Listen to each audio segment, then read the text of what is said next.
Okay, so I believe we are now live. Let's just.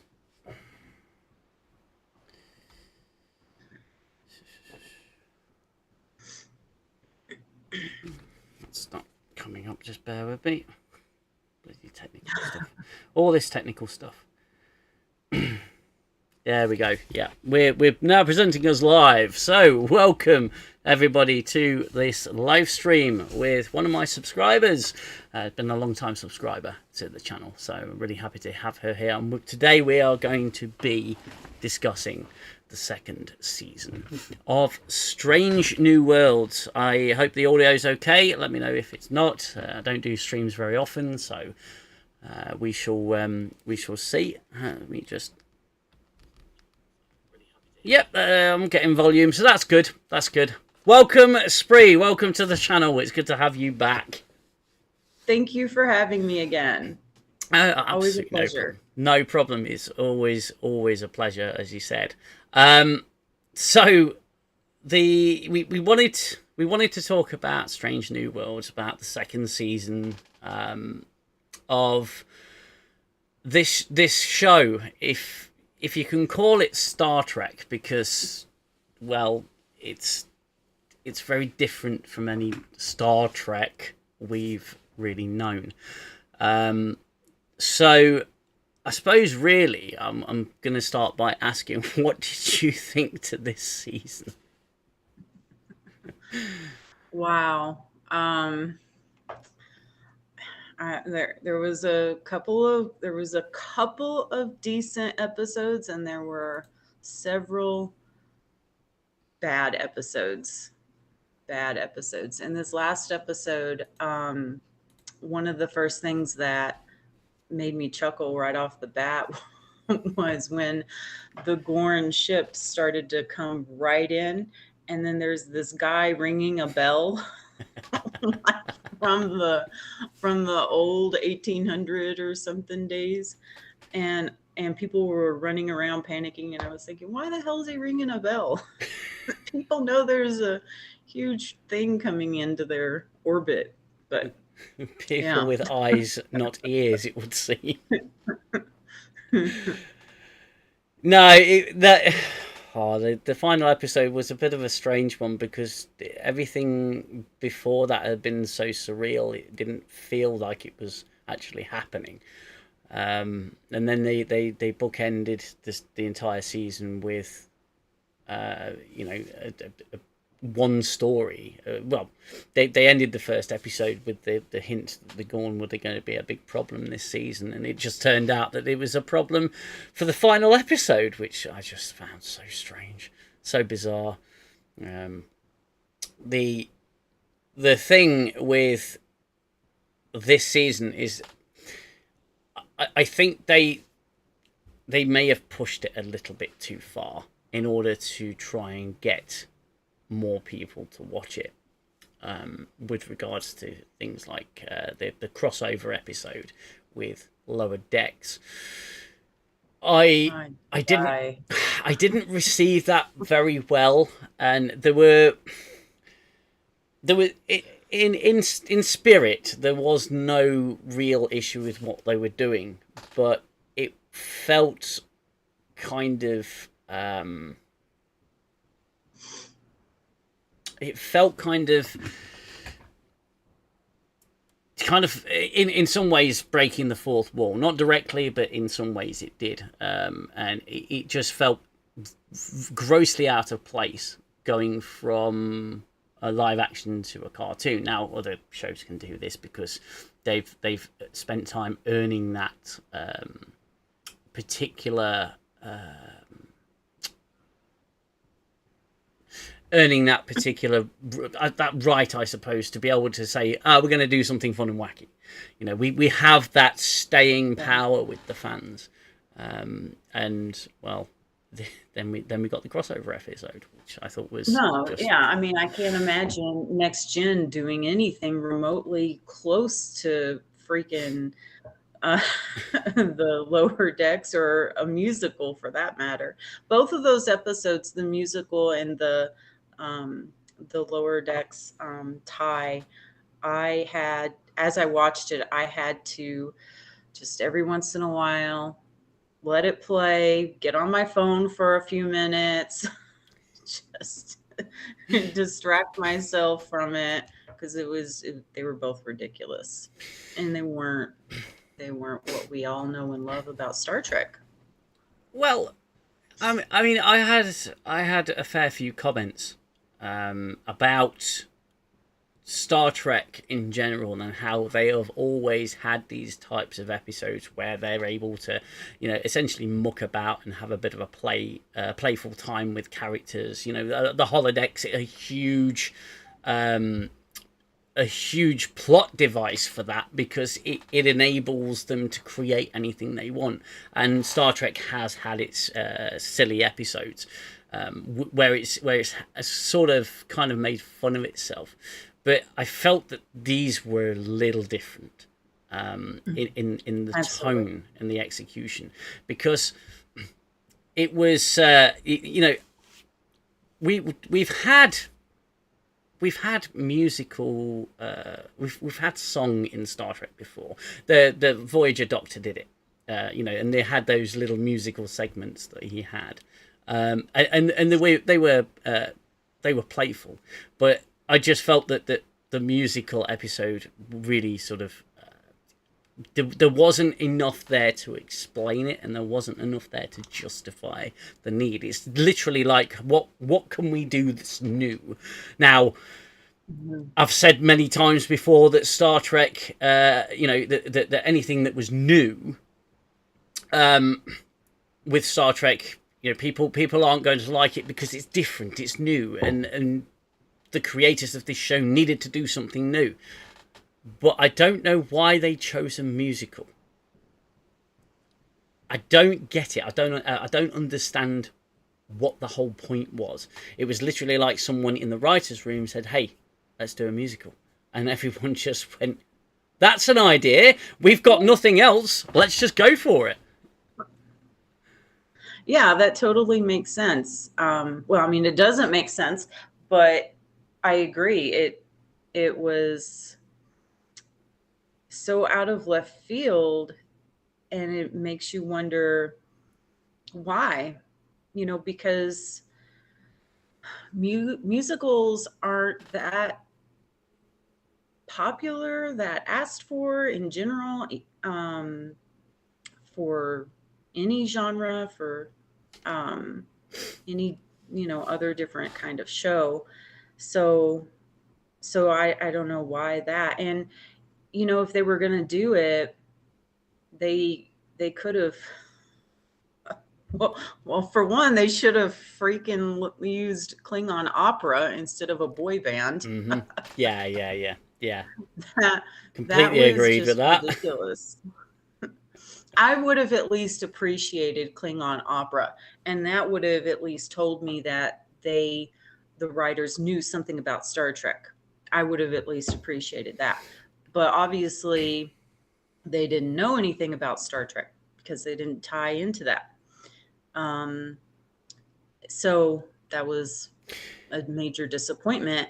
But the whole premise behind why it was happening didn't make any sense.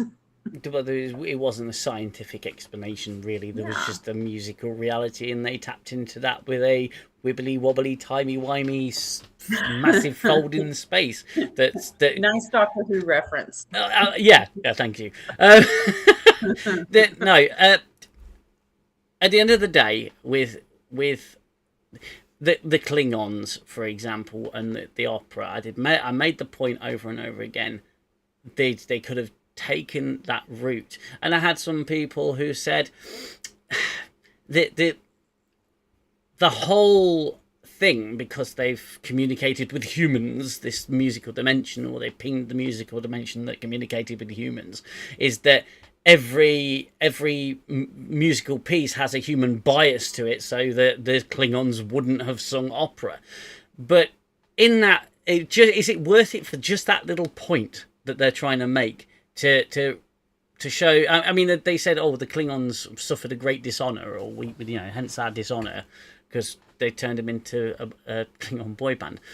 But the show, Star Trek in general, has to appeal to the number one audience, and that's the fans that like Star Trek and have made the franchise what it is so far.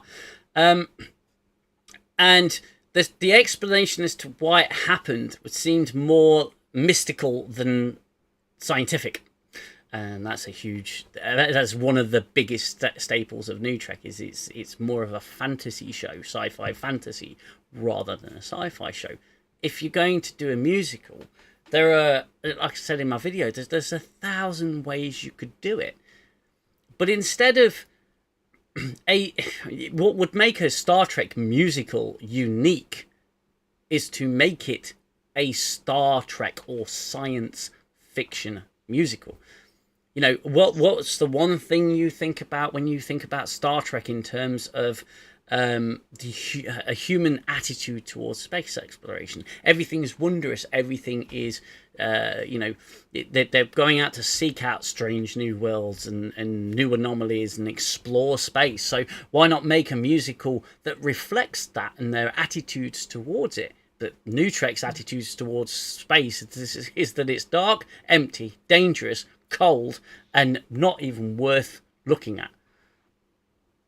So they chose not to take it that direction, and instead focus on all of this Dawson's Creek style personal interactions between the crew, where you've got Chapel, as one of my commenters stated, rather psychopathically going, singing about breaking up with Spock and how a career's more important. It's not like Spock gave up anything to be with her or anything like that. Not it. I think it was done just to say we could do it. Yeah. No, I agree. And a lot of the personal relationship ties and throughout that episode didn't bother me as much, because there have been plenty of Star Trek episodes, and even in old Trek, where most of the episode was about one or two relationships. Mm-hmm. Loxana Troy, everything, the many attempts, yeah. But but all of it was just so out of place. I may have been able to appreciate it if it weren't so out of place. And it's I tried to find something positive about some of the episodes. But in that musical one, and the Lower Decks one, I really had a hard time, and I just kept floating between the TV and my phone, and oh, did you know that Ortega flies the ship? No, not a clue. No indication throughout the entire season that Ortega flies the ship, and she's the only one that can do it. I will say something positive about Ortega in this last episode. There were a couple of moments, but I thought overall her character was played better than in previous episodes. I thought it was more well done. So I did get that sense that there was maybe a little iota more to her character than simply just flies the ship. Yeah. And but isn't that what is missing from New Trek? The focus on particular character development. Now, I think I've said this before. I might be parroting myself, but Star Trek was able to slowly develop their characters and prove a point without saying it. You know, Tom Paris would quite egotistically say, you know, I'm your best pilot. I'm a damn good pilot. I'm the best pilot you can have. But his hubris was never allowed to really grow because no one would say, you know what, Tom? Yeah, you're right. You are the greatest pilot in the galaxy. You are the greatest pilot that ever lived. You know, they weren't feeding that ego. Experience fed that ego. No one ever had to tell Tom Mhm. Paris he was the best pilot. He just knew it. He knew he was. Yeah. Now, Ortega's flies the ship and she's so bloody important and she can talk down to her superiors and all of that stuff. But her superiors are feeding the problem. They're constantly feeding her ego. And she doesn't have that self-realization. And her opinion is not based on the massive experience that she's apparently gained. It's all fed by someone else. Mm-hmm. So Yeah. New Trek does that all the time. It's you're amazing, you're fantastic. Let's put you up on a pedestal, and because you're so amazing, I'm going to allow you to talk to me like crap, even though I'm your captain. Doesn't fly in an Yeah. adult world. That doesn't fly. Yeah. That drives me crazy. Last week I watched the new episode, and then after that I turned on Next Gen, Mhm.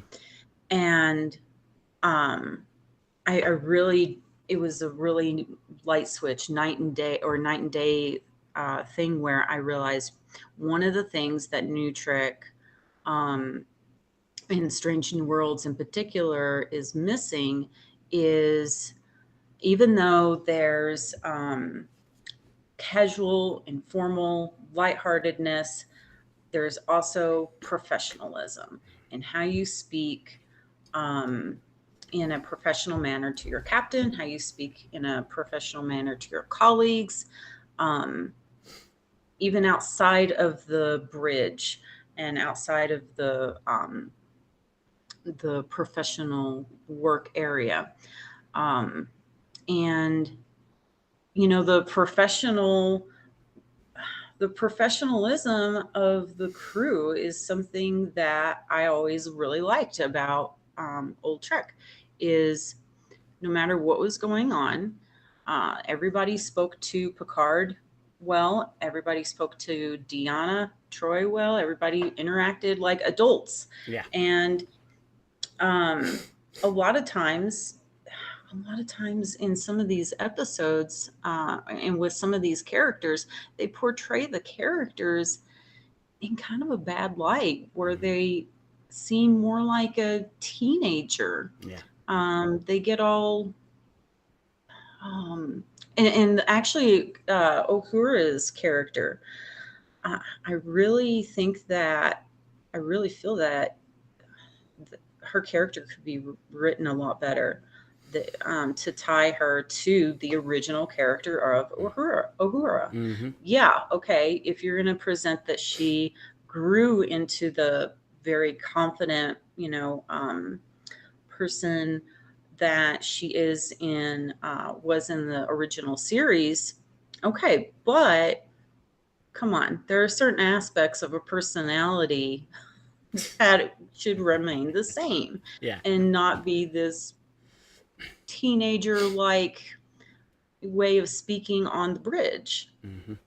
Uhura would never have spoken that way to the captain and the colleagues on the bridge in Well, many of those episodes. now, yeah. There was an episode of Deep Space Nine which I referenced in one of my more recent reviews.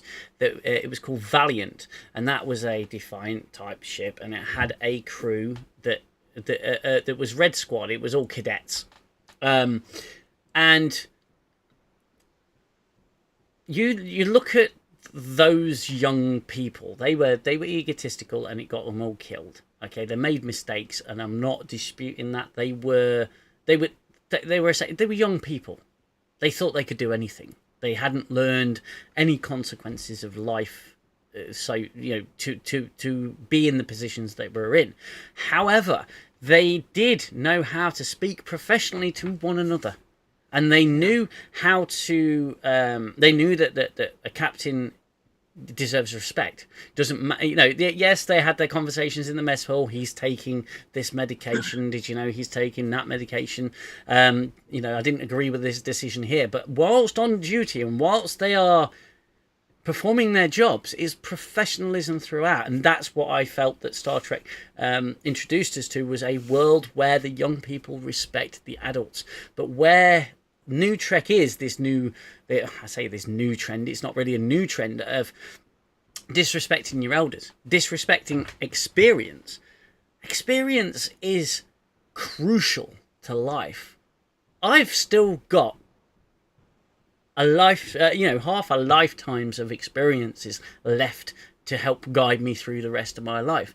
But everything that's come before has helped shape the person that I am today. A person who respects other people, who respects other people's opinions, who, treats the professional world as a professional. Mm-hmm. Yeah. And New Trek doesn't do that. But on top of that, New Trek also,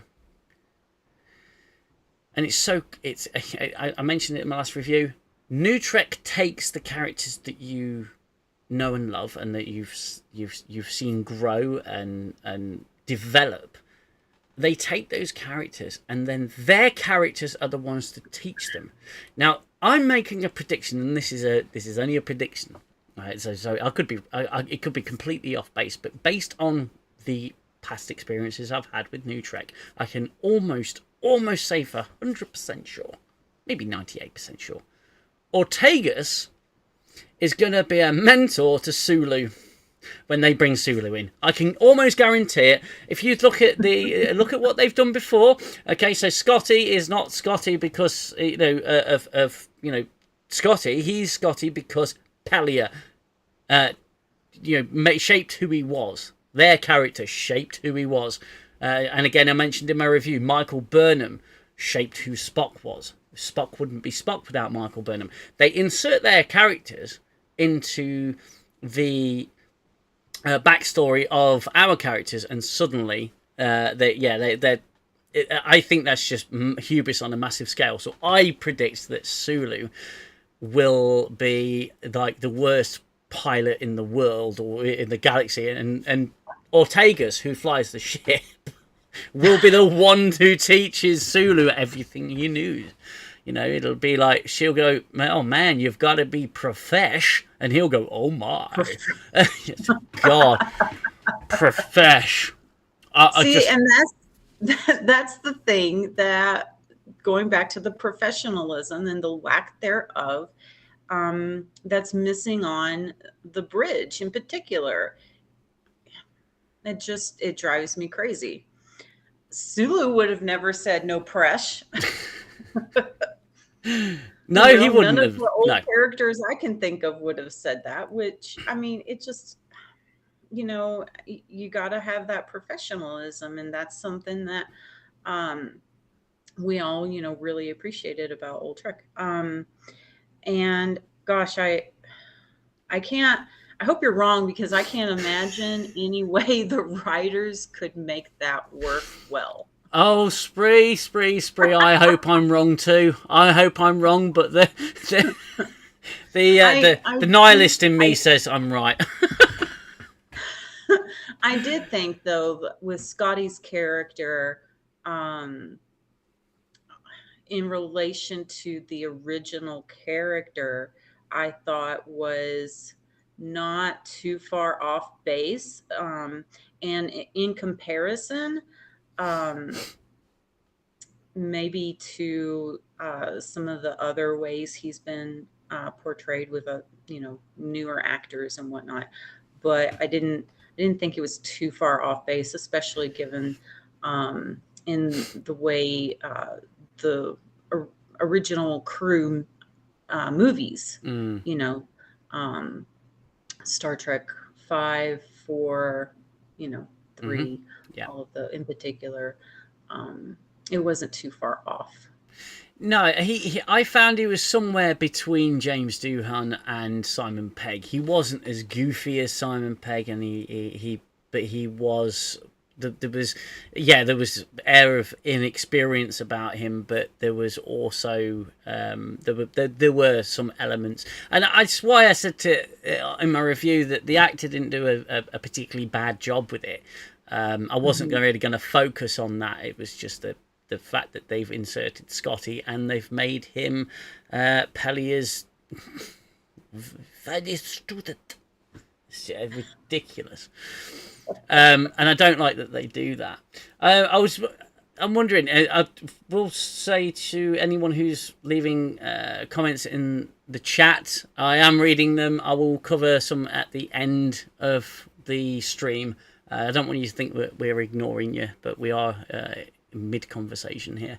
And really, did you want to go through briefly episode by episode and cover any bits that you felt that you wanted to talk Yeah, about? we can. I'll let you take the lead. I had a funny feeling you'd say that. So I took the liberty of opening up a screen on my computer with all the episodes. The trouble is, we were having a conversation before the stream about how messy my computer is because I put my reviews out so quickly. So you'll just have to bear with me on this one.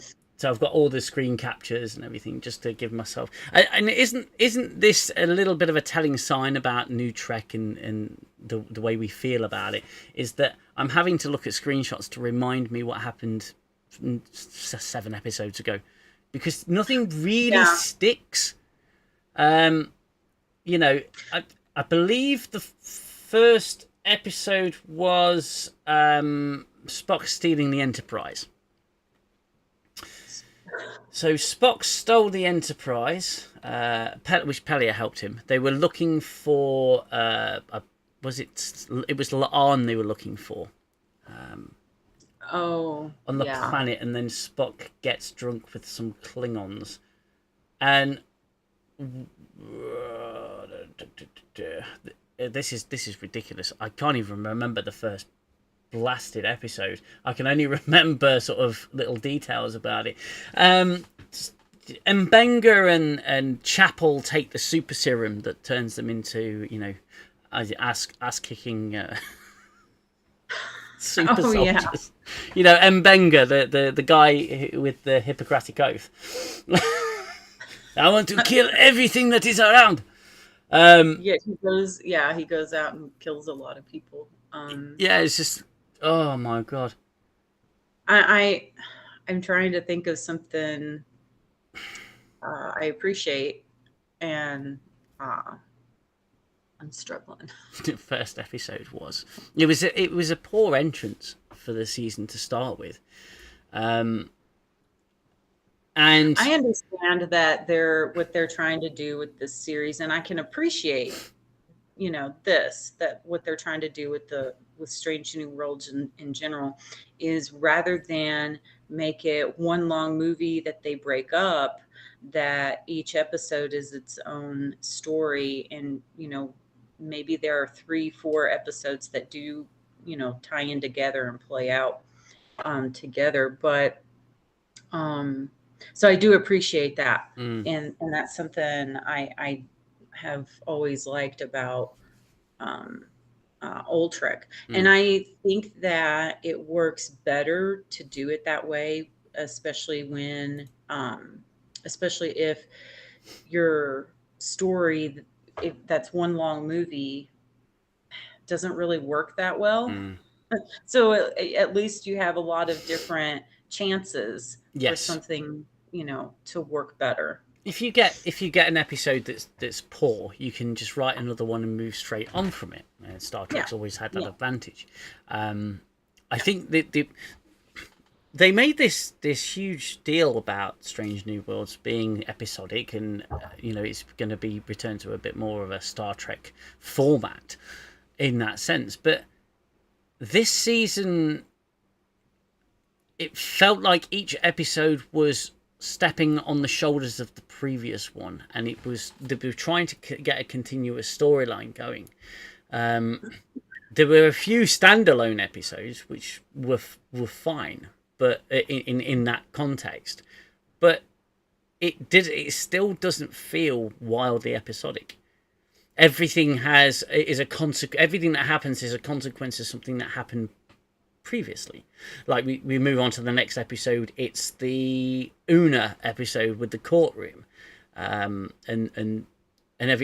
all the getting to the bottom of why she lied and trying to get her reinstated back to Starfleet. And I felt that it was the most basic version of a courtroom drama that you could be watching. It was like it was written by people who have watched one episode of Law and Order and thought, I can do that with a Star Trek twist.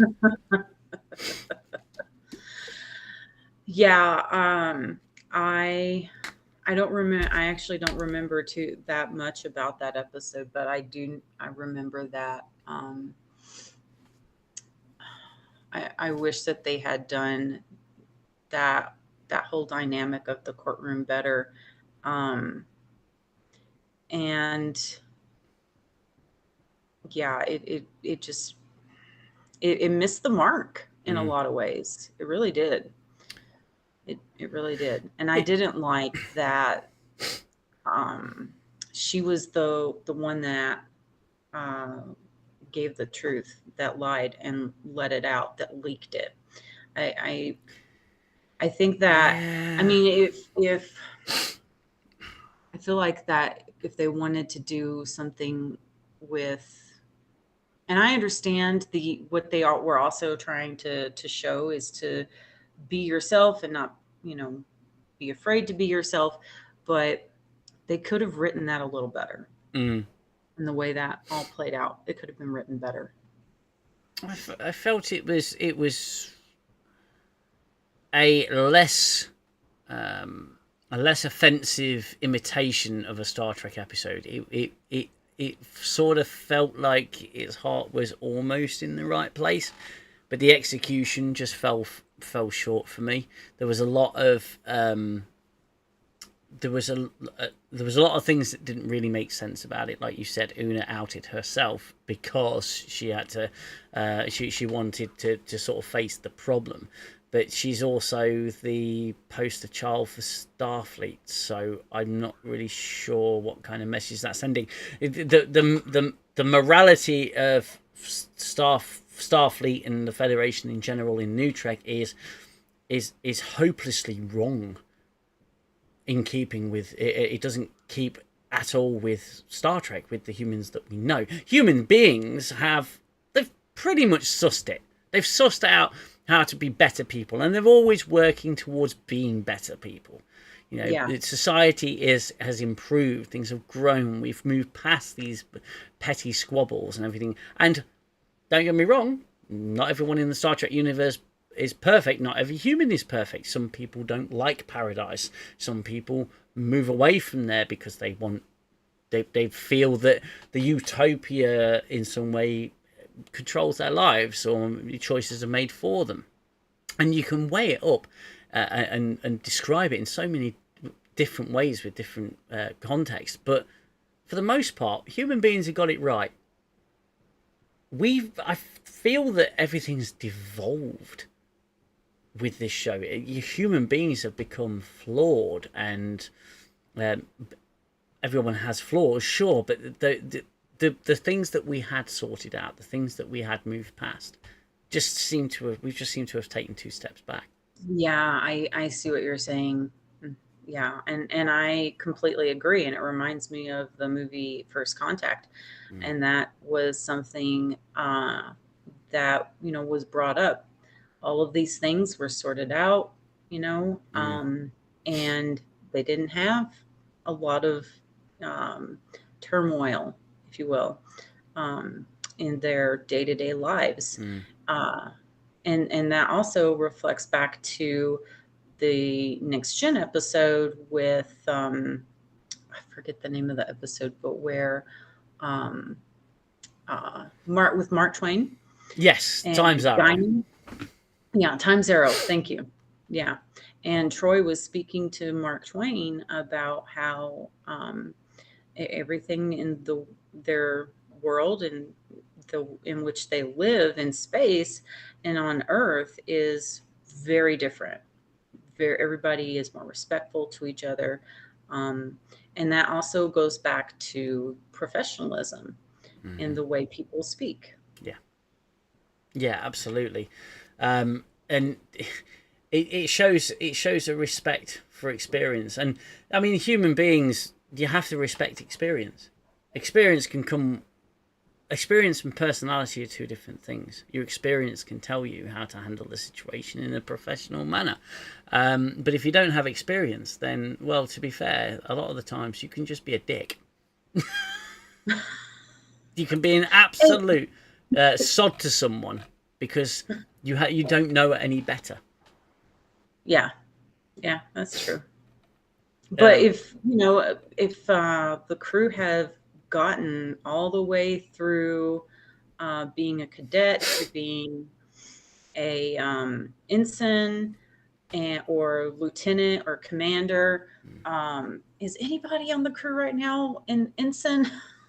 I, Is I, everybody a lieutenant? I, I'm trying to I think if think anyone's an ensign. Uhura's lieutenant, isn't she? She started as a Yeah. cadet and now she's an ensign. I'm Ensign Uhura sounds yeah. Somewhere in Strange New Worlds, she was promoted. Hmm. I think that I was off think in the screen. first season. Yeah, I don't know. Again, the first season, I'd be hard done to tell you anything that happened in the first season because I have no desire to go back and rewatch it, and that's sad because I can rewatch any episode of the Next Generation, Deep Space Nine, Voyager, Enterprise. I struggle with the original series in rewatching that.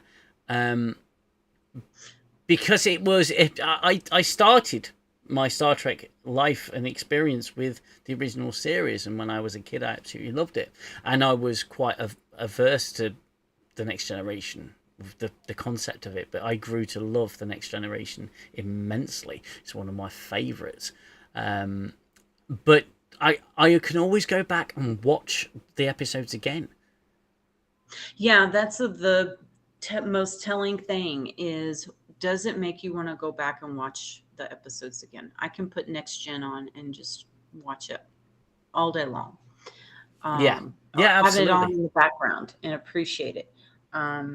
But I haven't had the desire to do that with a lot of these new series. And I don't know if that's just because I'm older and I like my reruns. I don't know whether it's an age thing. I don't mind saying live on air. I'm 40 years old, and I don't know whether I'm just becoming a grumpy old git who doesn't like the new stuff, or whether the new stuff is such poor quality that we are used to so much better quality, and I just have to move along with the times, as I was told recently in my comments section. You know, you're still living in the past. Well, yeah, because it's so much better than what we get in now. Um, you know, Yeah, I think a lot of new Trek is and just to say it's sad that it's all of the new episodes or series are referred to as new Trek yeah, instead of just Star Trek. yeah, It's sad to say it that way, um but I think I think they're trying to evolve Star Trek into something different than what we have had before. hmm Um, and yeah, I think it could be. I think it could be done better.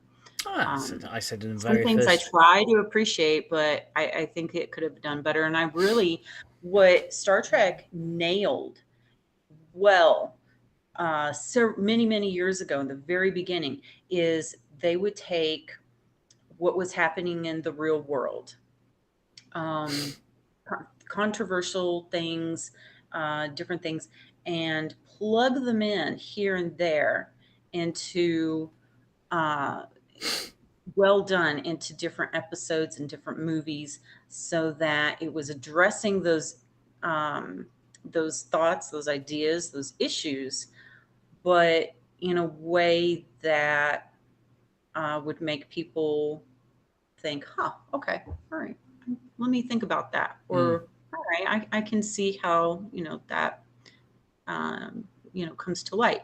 But with the way things are written in New Trek, it's more forceful. It's more, bam, let me just throw this in your face, instead of, well, I'll give you an example. In the series The Orville, though there were several different, uh, things that would come up, that it was written very well. One in particular was, um, the daughter. I'm blanking Topa. on names. Yeah, Yeah, yeah, Topa. Yeah. yeah, Topa, where, they at birth they had changed her gender, and then, she wanted to change, back to her original, um, uh, Yeah. assigned gender. Um, and that whole dynamic, and with, how everyone felt about it, both of the parents and, everyone in their world, it was it was written very, very, very well, you know. Oh, And the thing absolutely. that all New Trek seem to miss is how to write, uh, how to write real world issues that are going on today, how to write it well, where it's not just blatantly, poorly in your face. I think it's a balancing issue. They it's not a balance. The storytelling isn't balanced. So you instead of being left with a situation where you have to think about how you feel about said situation, Yeah. it's they are telling you what's the correct way to think about it. And a lot of people will a lot of a lot of these people will turn and to you and say you're thinking about it wrong, or you're looking at it wrong, or you're taking the wrong message from it. It's like, no, Star Trek has given me a conundrum, a dilemma that another character has faced, and I want to disagree with it. And I do disagree with it, or I agree with it, or I take their side, or I think actually both sides has got they've got a real. I mean, I don't know how big of a Avengers fan you are, but I thought Civil War posed a really interesting question, and it presented both sides of the same argument, and very, very well. And it left you sort of thinking, well, actually, I agree with both sides. This is a really difficult, really difficult conundrum, and I appreciated that, and I appreciate it in Star Trek. But New Trek tells you the answer, or the answer they want you Yeah, to have. exactly. Old Trek and some of these other shows, that we're both referring to, or movies, it's done in a way where it makes the audience think, Mm. Yeah. you know. Whereas a lot of things that they have done in New Trek, they're just telling you. They don't Mm. make you think. They just kind of vomit things out.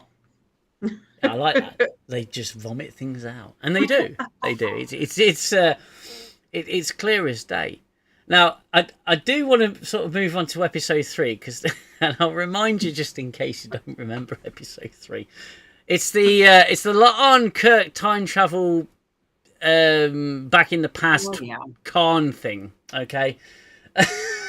Yeah. So, Yeah. okay, so you're breaking the laws of logic here, and you are pushing some boundaries that you shouldn't. The first thing I thought when this temporal agent comes on board, and suddenly everything changes, and Starfleet doesn't exist, the Federation never existed, but the Enterprise in design, the Enterprise in substance, and Kirk, and they're all there, they all got the same freaking haircuts and everything. This one moment in history years and years ago changed the future, but not that much. Because everything looks the same. Kirk looks like the exact same. All they did is change the pin on the uniform. And that's true. They did. They just changed the pin on the uniform. That's all. yeah, and the Enterprise pretty much looks identical. And I was, that took me out of it. I know that your budget isn't. There's no room in the budget to create new sets and anything. Fine. But you're talking about an event that stopped the Federation from being born, Starfleet from being born. But the Enterprise somehow still got built to the exact same spec that it would have done. Ortega still has the same haircut and is based on the same shit. Are you talking... The statistical probabilities... widen to such a degree from the starting change that the universe, the galaxy itself, would be so much different. Let alone, Earth and the organizations of Earth. Everything would be so much different. So, La'an and Kirk get sucked back in time or go back in time, and they you've got the Khan Institute of calmness and stuff like that. And I thought, you really have yourself a Star Trek playset, and you are just banging stuff together to see what sticks, what works, and just go. They're like kids in a sandpit, and Star Trek is the sandpit. You can't even write a cohesive story that has a satisfying end point that makes sense. Yeah. That episode was so ridiculous. Yeah, it was. And I really didn't like the whole love thing between the two of them. No. I really didn't. And then she sings to him in the musical. Oh God.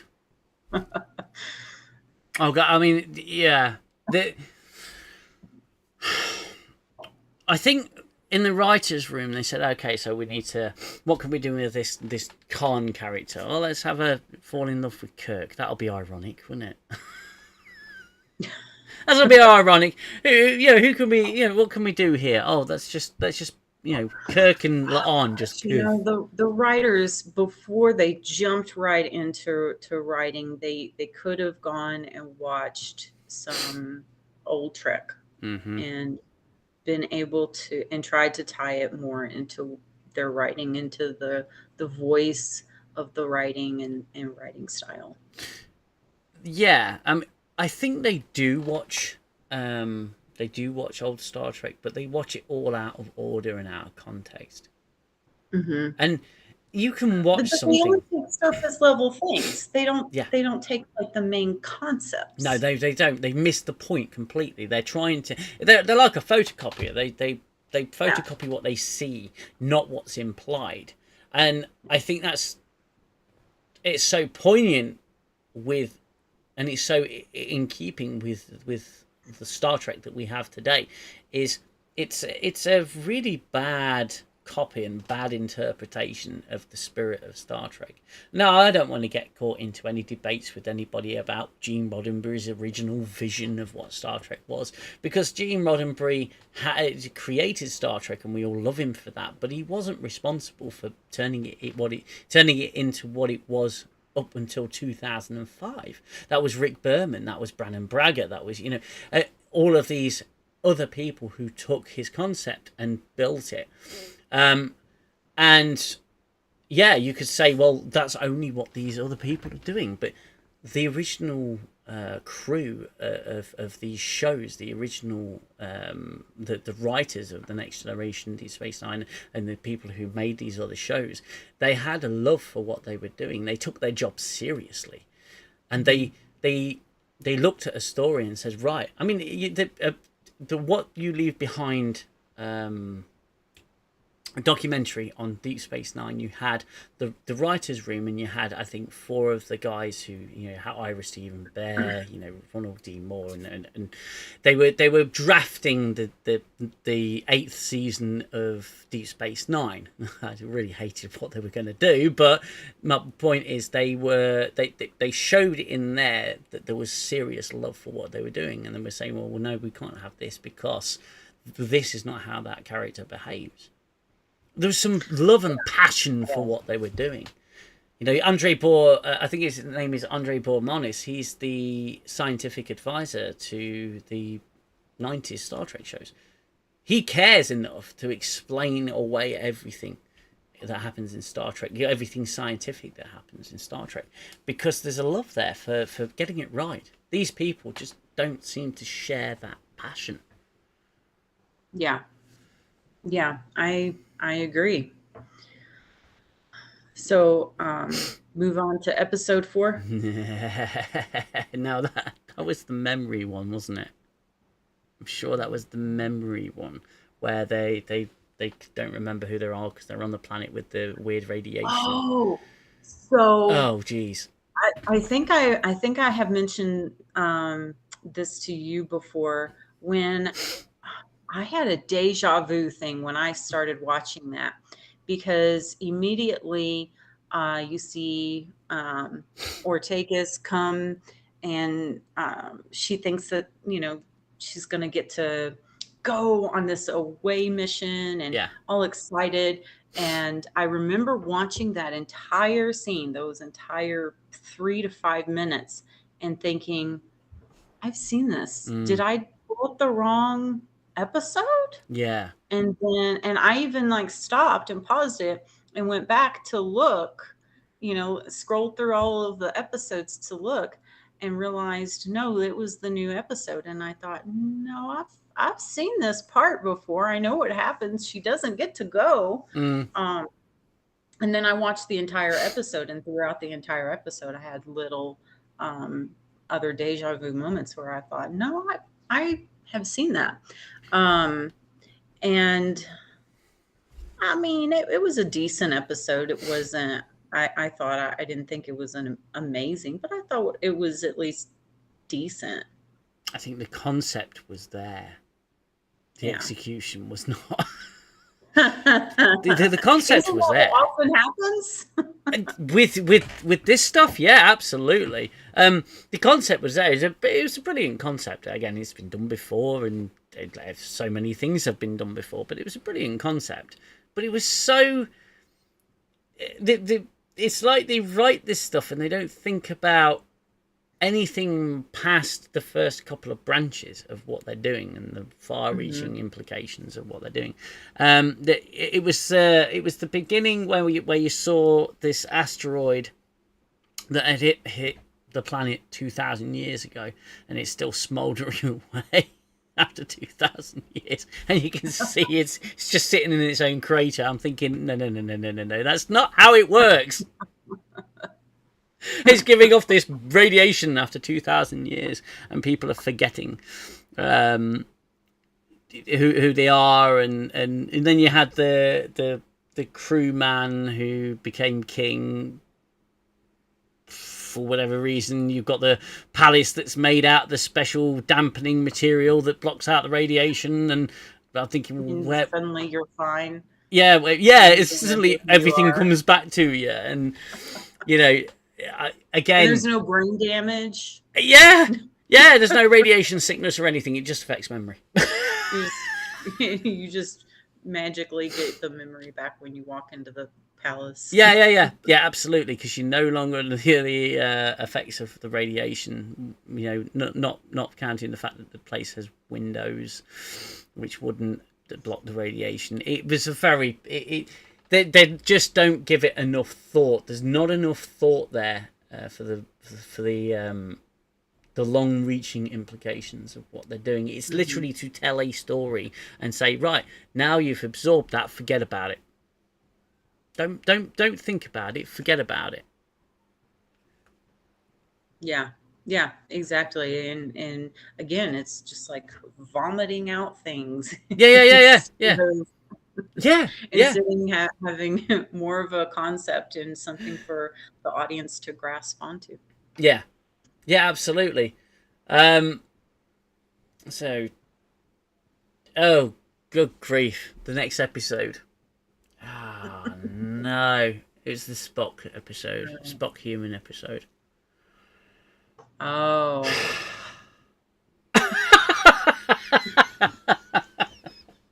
Well, what can you say about it? This was the episode that sort of really got me thinking, and it not in a good way, not in a Star Trek way. It really got me thinking, and it sort of, for me, it was this kind of a little awakening where I saw what they were doing with the alien species, the different alien cultures and species. They were giving them all humanisms. The Vulcans behave like humans.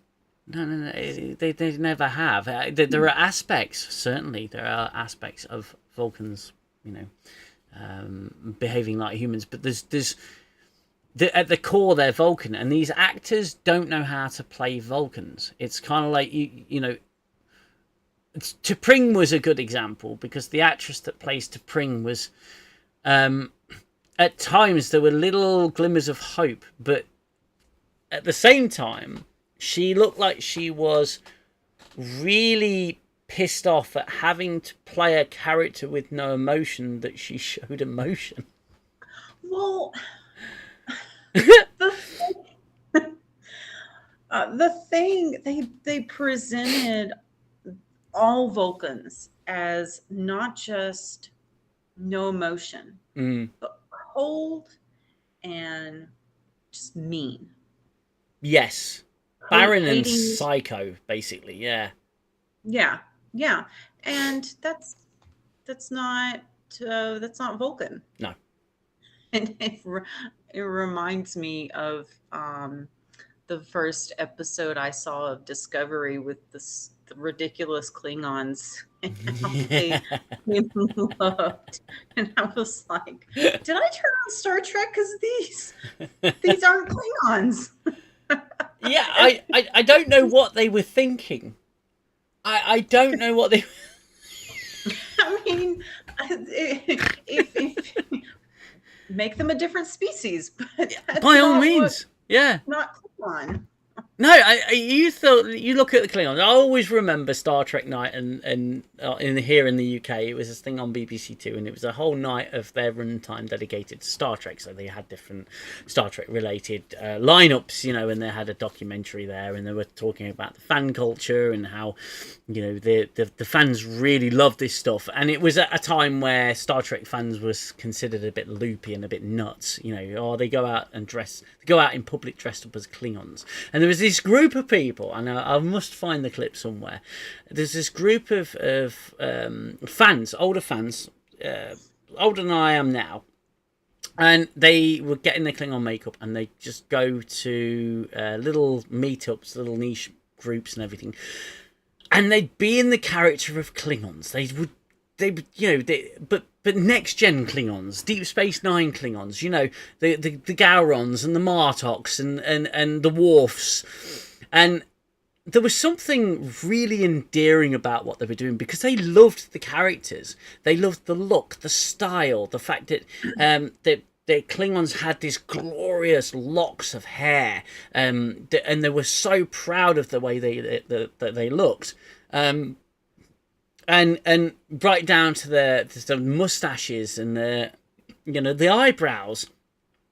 They looked rough as hell, but there was some pride there in the way they looked. And these Klingons in Discovery just looked like someone had dunked them in a tin of paint. One of the main characters looked like Mystique from X-Men. Yeah. I mean, it exact same if they had taken the human race and then made the human race not look like the human race. Exactly. Yeah. Yeah. It was so jarring. What they did with that show. Oh, and Anyways, we have season 5 of that coming. I'm looking forward to that one. I mean, I know the guys in the comments. You're all putting some great points, and I will read them later. Later on in the stream. But we're going to get through this because Spree has a limited time. I think we've got about half an hour left. So we're going to get through these episodes and sort of talk. I'll talk a bit after as well about some of the other things in this episode in this season, because it was actually quite, at times it was tragically amusing. I mean, just for the whole point of that Spock episode where you had the aliens and they were called Yellow and Blue, which I've forgotten about. Oh yeah. It's just I was absolutely dumbfounded that these. At least they didn't call them like Fred or Brad. Oh yeah, absolutely. At least they were colors. They were colors, yeah. So the next episode, let's see if I can remember this one. The next episode was the nightmare one, wasn't it? Where they were all having these weird visions, nightmarish visions, and you've got like zombie. Oh, what's his name? Hella. Is this the one where it started off with on like hearing things? Yeah, I think it was no, it was Ahura. Ahura was hearing things. Was it the Ahura? Right. Yeah, okay. She was hearing that that ringing, wasn't she? And my sound system bat fell off my shelf because it was just so loud. And it was it's the thing that was sending them a bit nuts. And you had the sabotage of the station and the station that they just. This is where I've seen a comment in the chat. This is one where Uhura suddenly had the authority to fire torpedoes, and destroy a facility because it was hurting some aliens because they were mining the deuterium, and they had to stop it immediately. So the easiest way to do that would not be to just do whatever the saboteur did again and shut it down. The easiest thing would be to blow it up with photon torpedoes. Yeah, and the thing that amazed me in the decision to stop mining and destroy it was just a real quick moment where Uhura had the power over the captain and just kind of said, "Hey, Captain, you should stop mining and blow it up." There was no like, let's meet in the conference room and have a discussion about this. And very impulsive. Maybe, and Captain Pike, agrees and moves forward. It was just immediate, and it was ridiculous the way the decision was made. Everything's it's like they've got to get it wrapped up. So they'll just go, yeah, okay, it's sorted now. We'll just do something extreme, and we won't think about any consequences to that. The following 2 episodes are obviously the Lower Decks one, which we will discuss. But let's get shall we get the Mbenga murder episode out of the way?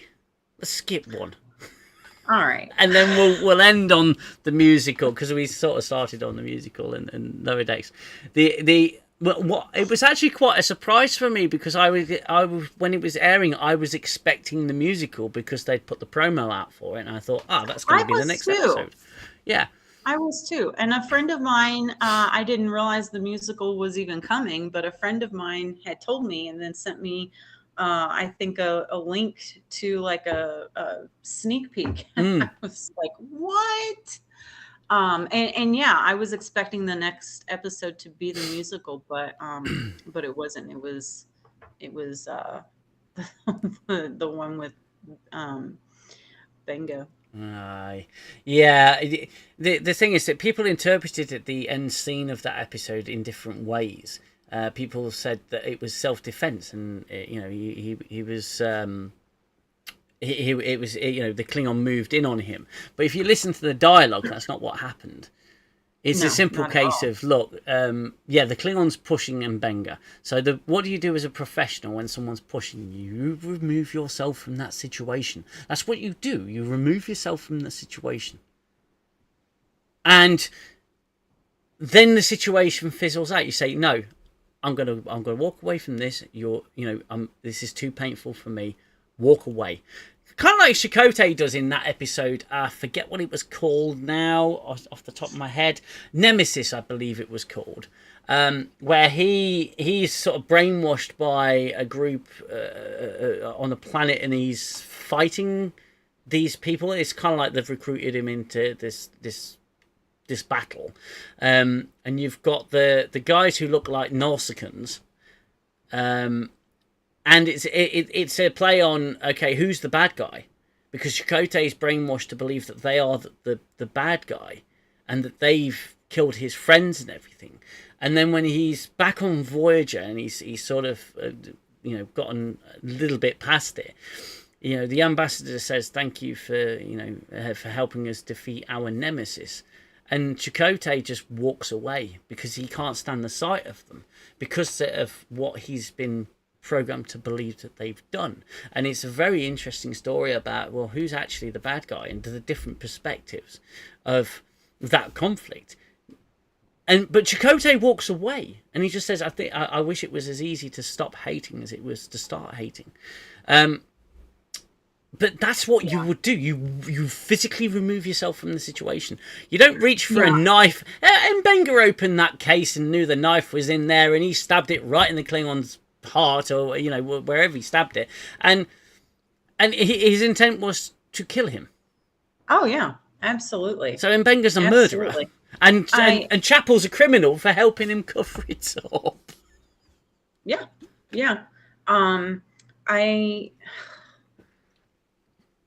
I think the thing that both of us really don't like about New Trek is the writing. Mm-hmm. Things could be written better. Characters could be written better. Concepts could be written better, or concepts could have been written at all. yeah, absolutely. No, I agree with that. I 100% agree with that. And that end scene, I mean, it's completely obvious that he murdered him. It's completely obvious when he opened the case and the knife was there, and it was obvious. But it could have, it should have been obvious to the captain. It should have been obvious to everyone. There's a crime scene. Mm-hmm. You take a look at the crime scene. Yeah. Where's the security guard? Mm-hmm. Okay, it's the Enterprise. Where's the surveillance? Where's the you've got positional trackers on everyone. You can know the positions in the room. There's no chief of security. Picard, the first. Others were on, but exactly. The first episode, the first season of Picard, beg your pardon. At least they had a MacGuffin to recreate the scene of the what happened with the Daj character or whatever, and they explained it away with some MacGuffin. Fine, but there was a crime scene there. There was a dead Klingon. I'm sorry, I'm just taken back to that post, that community post I put up with Admiral April. Law and Order. Yeah, exactly. Because it just was suddenly explained away with, it was self-defense, but it clearly wasn't self-defense, and there was no question or taking a look at the crime scene and what actually had happened, and he got off scot-free. He did. He got away with murder, and it wasn't covered again. Nobody questioned it. It's like, yeah, and Benga, you've spent all episode completely and utterly butthurt about the Klingons, and we know your feelings towards them. Oh, but it's okay to kill them. It's okay. Don't worry about it. It's okay to kill them and then lie about them. Where's the morality there? What kind of message is that sending? It's okay to kill someone if they've done all these horrible things. And the Klingon didn't feel like a Klingon to me. No. Yeah, there a lot of Klingons, several Klingons in past series, Old Trek, even when they were good-hearted, they showed that Klingon personality in them. And until with that end scene, I thought, they know he's guilty. How is he getting away with it? Yeah. And at the very, very end scene with Captain Pike, I realized, oh, they don't think he's guilty. What? How did A reach? Where's the A to B on that? Yeah. It was self-defense. Okay. Yeah. You got to trust me. I'm telling the truth. Okay. Anything to back up? Chapel will tell you. She was there. She saw everything from behind a murky curtain. And a sick bay, you notice sick bay is always conveniently empty when it's needed to be. And there's only really 2 doctors on that ship, and they're both soldiers at the same time. It's like, where's the rest of the medical staff? Yeah. At least Strange New Worlds does not have the captain go on every single away mission to save everybody.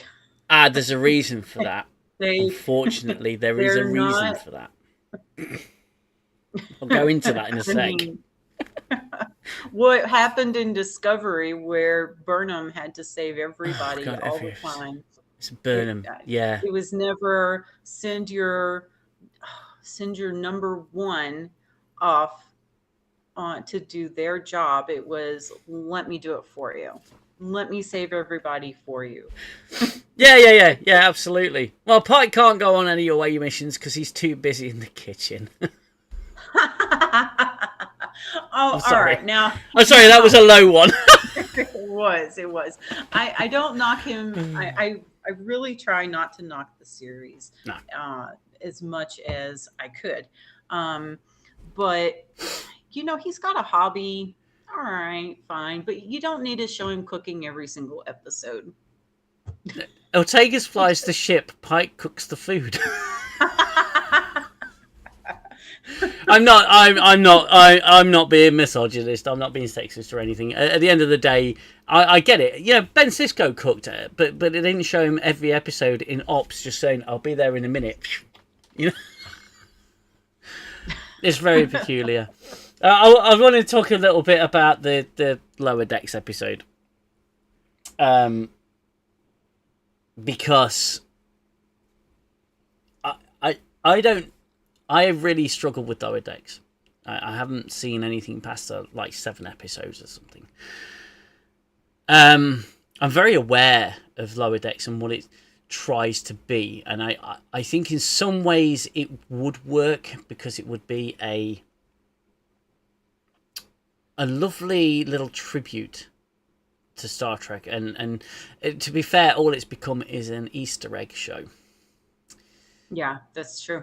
And the characters, I mean, Boimler himself is just, he's Morty, isn't he? I mean, I know that it's the same people who did Rick and Morty, but Boimler is just a Starfleet Morty, and Mariner is, I think, a fantastic example of what New Trek actually is, because she shirks responsibility, she shirks authority, she talks like a 5-year-old, and she belittles people, and she belittles commanding officers, and there's nothing, I don't think there's anything redeeming about her in that sense. Now, I've not seen most of the remaining episodes of Lower Decks, but to bring Lower Decks into a live action setting it was an interesting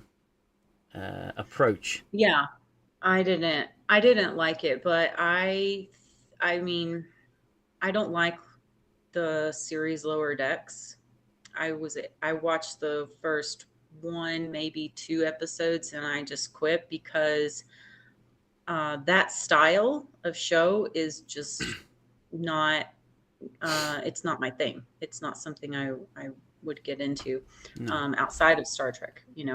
With other shows, that style is just not something that I vibe with. no. Um, but yeah, that the Lower Decks episode was one where I was like floating between that and my phone because uh, it was so cringy. It was so difficult to get through. Well, it was also the only episode of this entire series that I watched twice, because I honestly thought there was things that I missed. So I thought, you know Mm. what? Actually, let's just watch it again. Let's try and make sure. And I don't usually have time for that, but that evening I did. And yeah, there was a lot of there were a lot of Lower Decks jokes in the show, but one thing I did appreciate it, and I was trying to find a positive, but I end up scooting back to the negative. So this is my one positive from that episode, and it's only one, and it's only small, is that the only realistic reaction that I found in that entire episode and to the to the happenings of that episode was Pike's absolute dissatisfaction with what was going on and his lack of patience. There was almost a dynamic of the Boimler and Mariner being the cue to Picard.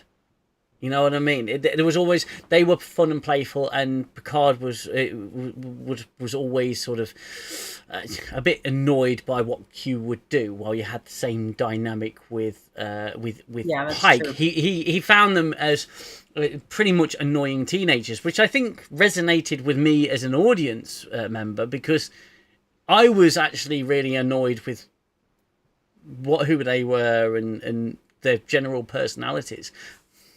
Excuse me, and the fact that they took nothing seriously. Yeah. You know, I did like the little thing where he steps over the horse and says Riker, because I thought that was a little nod, but it was again felt out of place in a live action show. They felt out of place in a live action show, and then when they ended the only thing I did like in terms of the visual style was the opening credits, which I thought they drew everything well, but that's just the artist in me. Hmm. Yeah. Yeah. No, I agree. Um, it was the end credits were good, but the episode in general was rough, Yeah, and to then say the we had no idea what was coming 2 episodes later, or we did, but we didn't realise just how bad it would be. the last episode with the Gorn. It wasn't. It was decent, and I wish that they had started that uh, with the season two. Yes. I wish that all of these episodes that they did in between, they could have just taken the last one with the Gorn and started it at season two. Yeah, I think you're absolutely right. They had the right idea was there, but I did feel that it had that they used a lot of the tropes and ideas from Star Trek Beyond. It's like they watched Star Trek Beyond for the visual style, and then the idea of slamming the saucer into the big beam in the sky, and then you know, Isn't that a Riker move?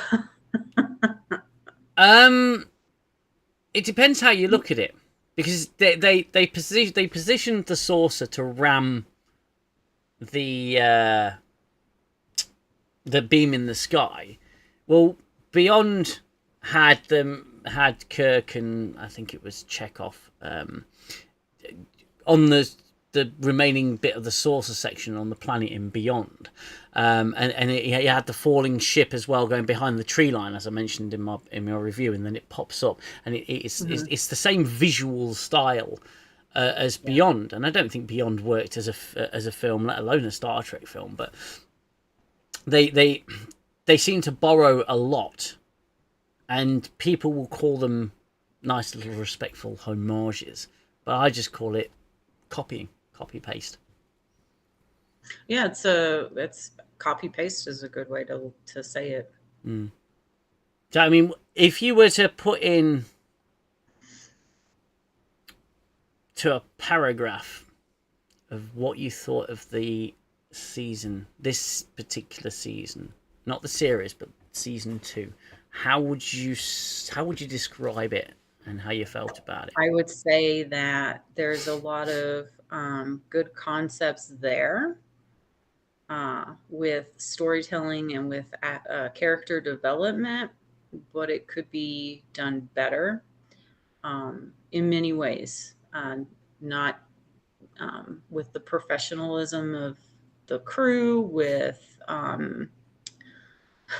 it just drives me crazy. Sorry, no pressure. No pressure. Oh, that made me so mad. That was a genuine reaction in my video. I just got so angry because I just thought, stop talking like a teenager. I I I I like I want to like that character more. I Hmm. really want to like that character more. But because it's so teenagery, I struggle liking that character more. Yeah. And that's kind of, you know, with several other characters in the series, how I feel. Don't make them so teenagery. Make them adults. They're all adults, and they went through Starfleet Academy, so somehow they got to where they're at. Yeah. Yeah, You know? absolutely. Absolutely. I don't think they can write adults. Yeah. I don't think that they can. And I think the writers don't have enough life experience to be able to do that at all. Suddenly I've got buzzing going on. Beg your pardon. Yeah, they only seem to. It's a tough one to sort of quantify because if you think about it this way, they're trying to pull in a fresh audience to Star Trek. And it's been proven time and time and time and time again when you do that with a franchise that has a solid fan base, it dilutes everything and changes the very nature of what made that show great in the first place, or that franchise great in the Mhm. first place. You get you get a lot of watered down entertainment, and that's a huge problem for me. I don't like my entertainment watered down. It would be if it would be like if the writers of South Park suddenly bought the Orville and started writing for the Orville. It would change the very Yeah. nature of the show. It would change, it's similar if the creators of The Simpsons suddenly decided to start doing Law and Order. I think that would be a very different show to what the fans actually enjoy about it. You can't come in and fundamentally change things in a franchise, change the format, change the characters, rewrite characters, retcon characters, and I think a prequel was a huge mistake Mhm. because it's Yeah, I it's agree. like an infection in something you love. If they'd have taken it past the era of Picard and done a Mhm. series just start on the beginning of the 25th or 26th century and done it that way, then really all they're doing, you could separate it a lot easier. You could separate New Trek in an instant because you can say, well, actually, that doesn't matter because that doesn't actually affect what we already have. Yeah, I agree. I think New Trek would work a lot better if they would have gone past the Picard era instead of going backwards and trying to recreate characters and timelines. because that's when an you do artistic that, license. it just messes with it. Hmm. I want to stick around for some of the comments and questions, but I'm noticing my laptop is dying. So while you pull up questions, I'm going to grab my charger. That's absolutely fine, not a problem. I will I will bring up all the comments, and we've had an awful lot. A lot of people have been commenting, so thank you very much, guys, for your interaction.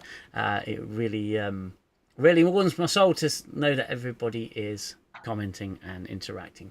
And we'll get through some of these comments. There are a lot, so you'll have to bear with me.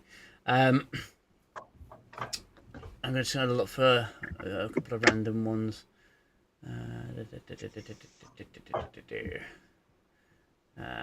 I referenced it, Dawson's Creek. It's like Dawson's Creek in space. Someone has pretty much says, yeah, it's like Dawson's Creek, pretty much. A lot of these will be in response to the things we were saying. So rather than going back, I shall stick.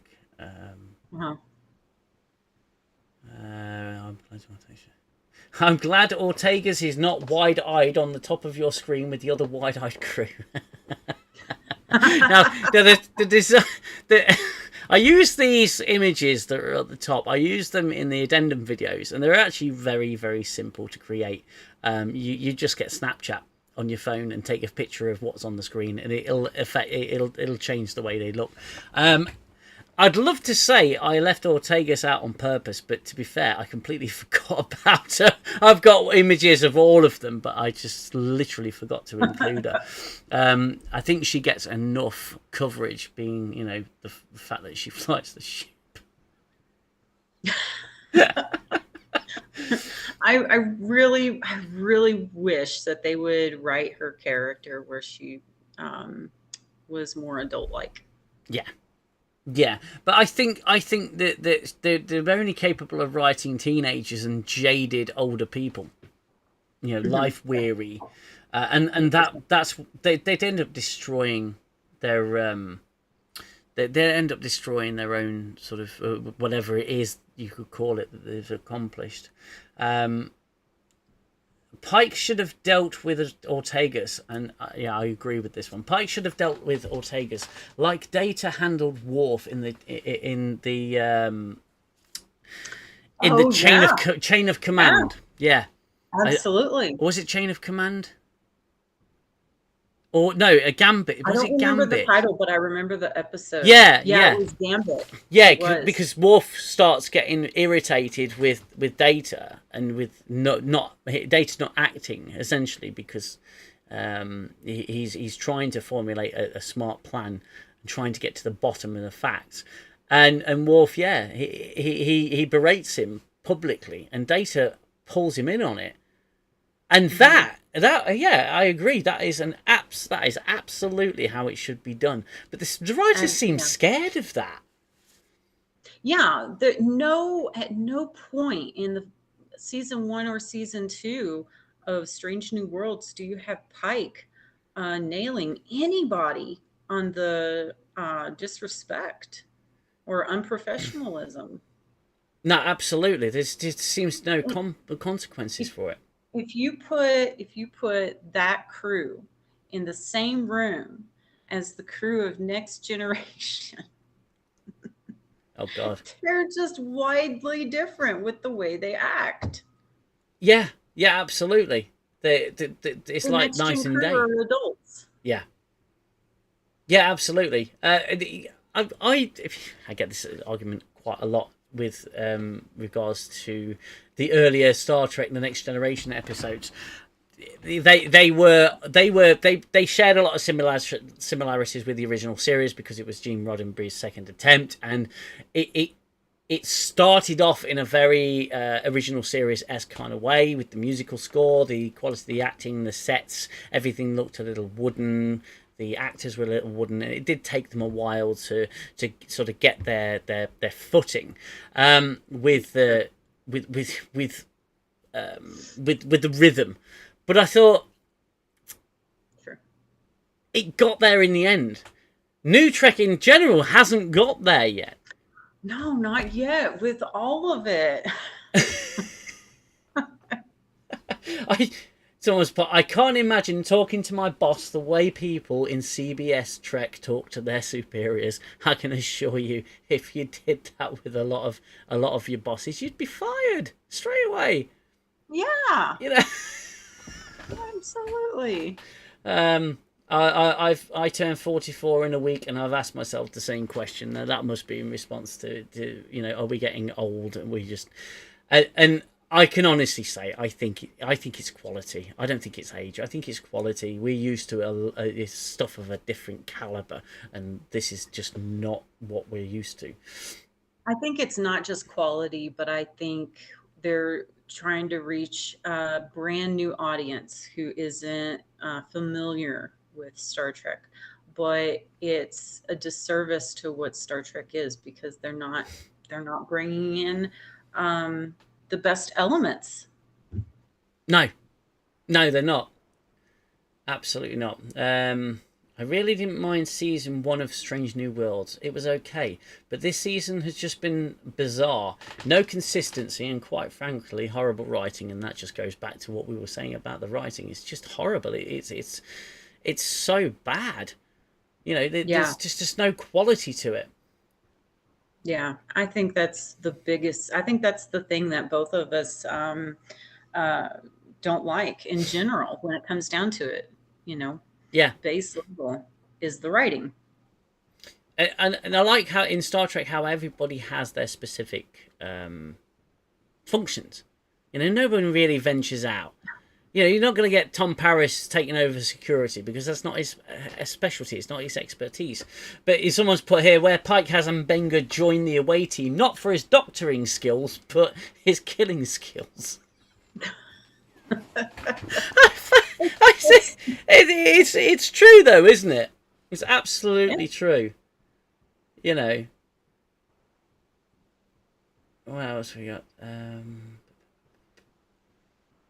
My Paramount Plus is long expired, yet I can still access all of the subscriber-only shows. Clearly, the Paramount Plus platform has become self-aware and is desperate for viewership. Yeah, that sounds about right, to be fair. Didn't they release something for free? I'm sure they released something for free on YouTube recently. Was that... They did a whole season of the show. Was it Strange New Worlds? I can't remember what it was, I don't know. but they released it on YouTube, and it's like, yeah, it's failing. They know it's failing. They're well aware it's failing. But one Yeah. thing that they are doing is and it's something that happens quite often with these companies, is they will make it very difficult for creators like me, and I'm just this big in a massive pool of other creators, but they'll make it difficult, and they will go after the smaller creators to stop them from dissing the show, as it's happened to me a few times, and they'll promote and help people to grow who are promoting the show in a positive way. Also, the same with social media groups. Social media groups are actually admin restricted.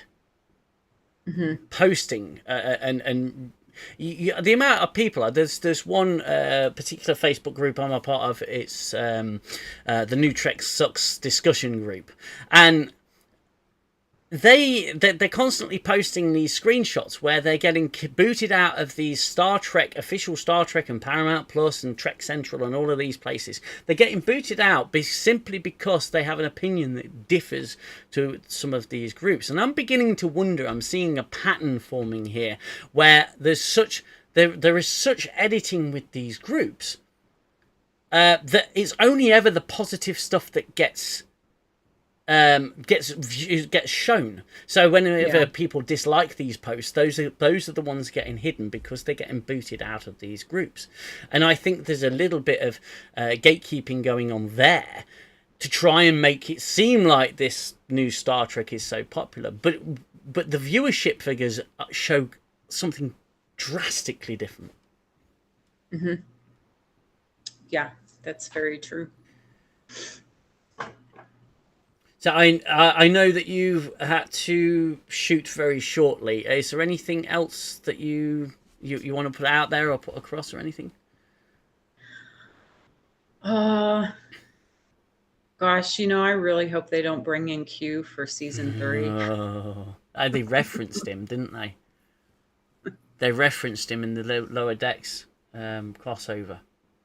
Oh my Have word! they referenced him in? They haven't referenced him so far in, or anything like the continuum in Strange New Worlds. But gosh, I could totally see them trying to bring in Q. Well, Um, I'm sure Mariner and Boimler did discuss it, but they didn't discuss it with the crew at the time. Oh, we actually have a super chat. Oh wow, a $20 super chat from Matthew Ross. Thank you very much. Thanks for the reviews. When are you doing a review in an old man Picard voice meets the Strange New Worlds teenagers Valley speak? Oh, that Picard voice, that came from nowhere, and it's become quite a staple of the channel. Oh my word. Well, to be fair, I do try and slip in a bit of old man Picard every now and then, but it's not really suitable for Strange New Worlds. Somewhat, a little bit of Mbenga's come out, but I think that's just ending up offensive. that drives me crazy. You can't understand him, No, but yet when he sings, it's perfectly fine. I know it sounded almost professional, but it was almost certainly dubbed because it's like, well, if you can sing with a perfect accent with a perfect English, then why can't you talk with perfect English? And I get that some people, are certainly singers. A lot of singers sound American because it's just the way it comes out. What do you think of the 100% fresh Rotten Tomatoes for the musical episode? Manufactured, I would imagine. Manufactured. Again, I've seen nothing but 100%. exactly that. If that's true, that seems wildly manufactured. Wow. Because again, it's gatekeeping. They are. There's a lot of editing going on within these groups, and a lot of regulation that's going on. Some of the stipulations to simply joining these groups and posting in them is quite extensive. But I don't think, I can't see it personally, and I see a lot that goes on. I can't see it personally where people are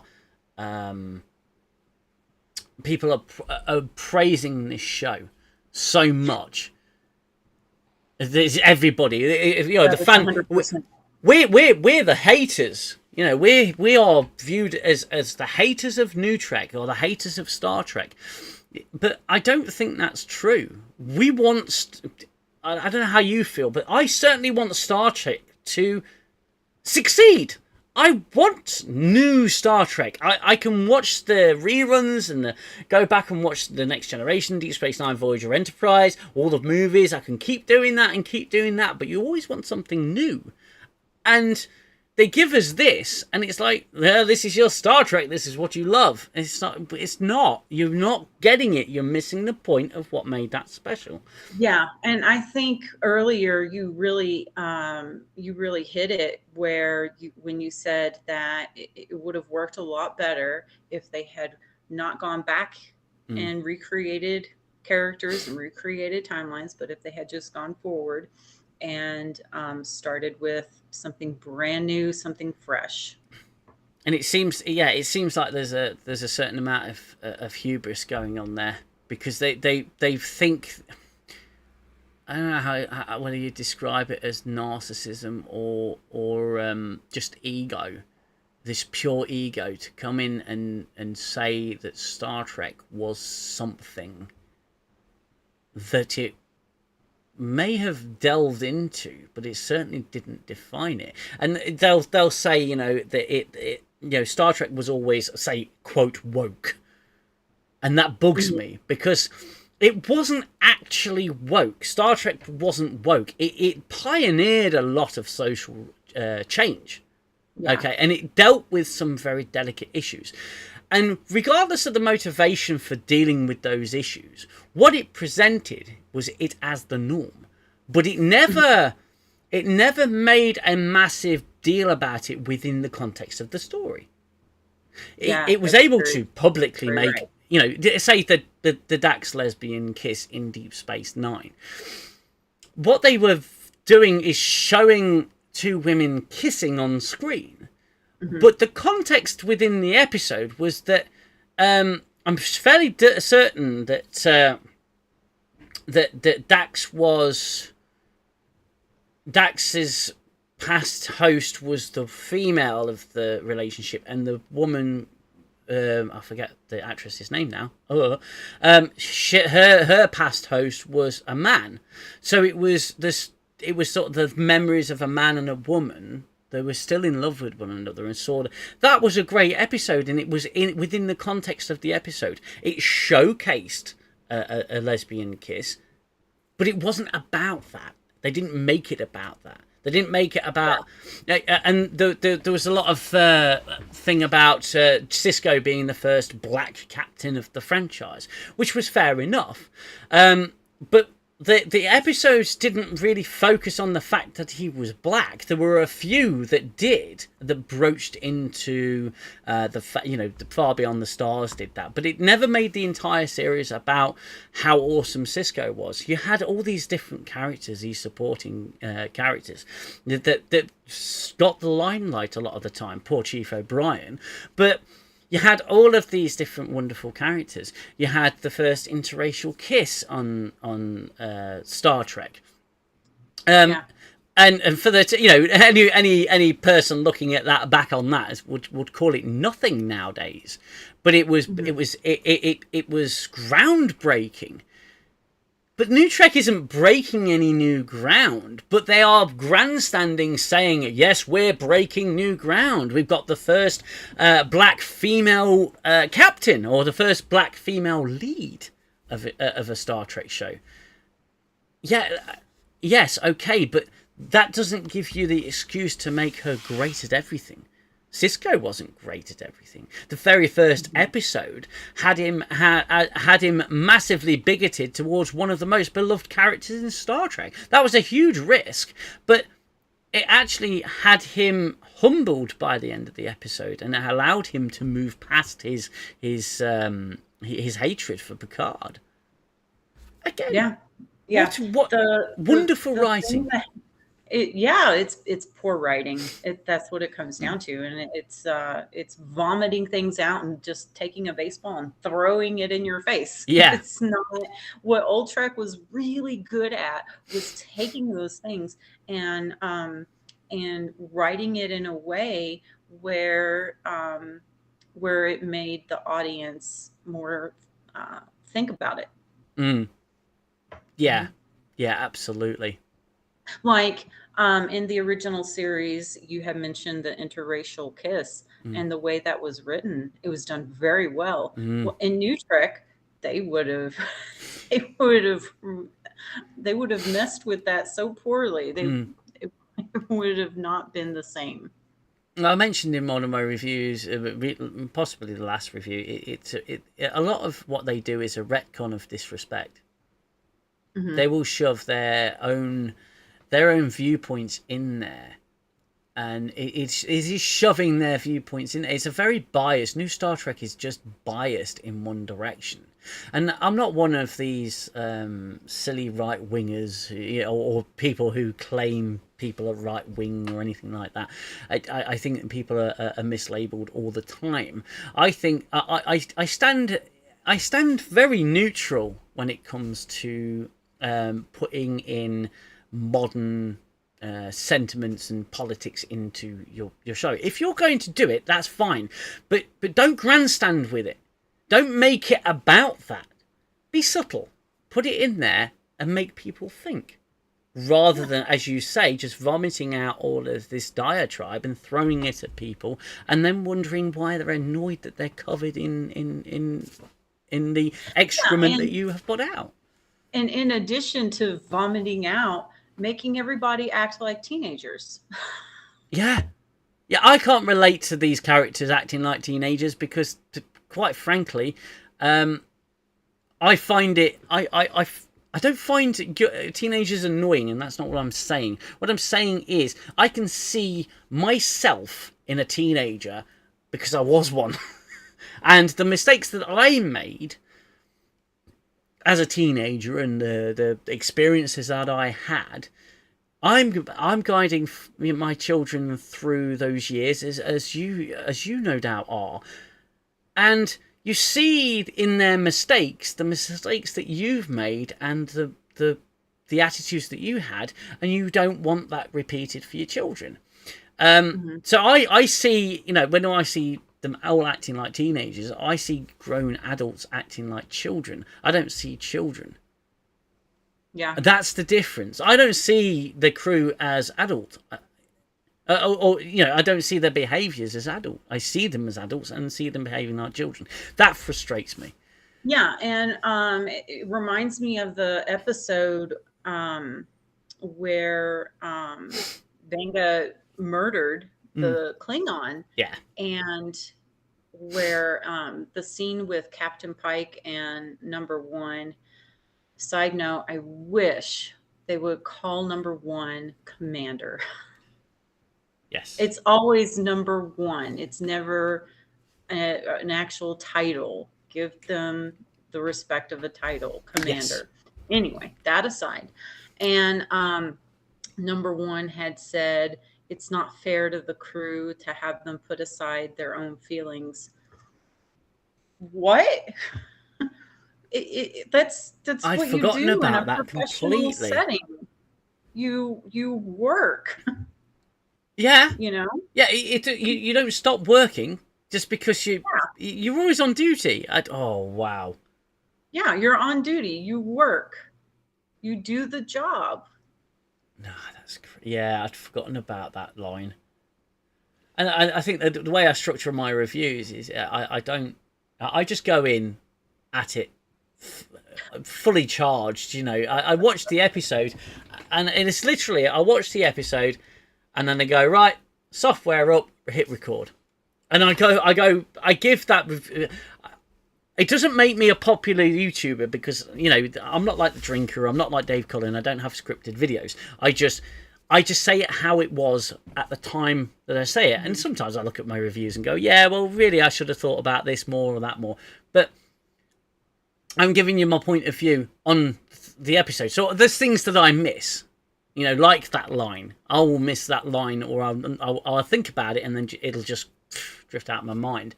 And people hold me to the same standard that I hold New Trek to, and I think, well, that's just absolutely ridiculous. I'm not in charge of a franchise. I know the franchise better than they do, as in the people that make Star Trek. Yeah. Because in essence, you and me, the people in the chat, the people in the world, we are the audience. We are the customer. And if you're going to... what I hate about modern Trek is the art has gone. The art of writing, what makes something so special, is gone. And it's almost like they're just using AI to write things now. It feels like AI. And I really... That GPT. Yeah, absolutely. And it's like when you see an AI-created image. If you zoom in real close, you can see all the problems. There's bits missing from people's arms. Things don't look right. But on the face of it, it looks okay. I mean, it for the people in the chat, if you look at Pike's image there, you'll notice that his right eye is slightly clouded over because the AI couldn't interpret it properly. That's the kind of thing I'm talking about. It's a facsimile, but if you go any deeper than the surface level, it's something completely wrong and completely different to what you're used to.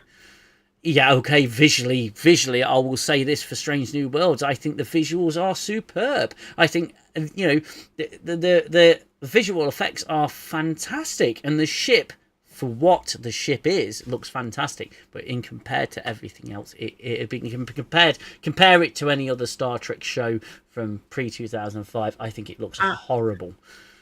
I will give it props to one thing. There's lighting.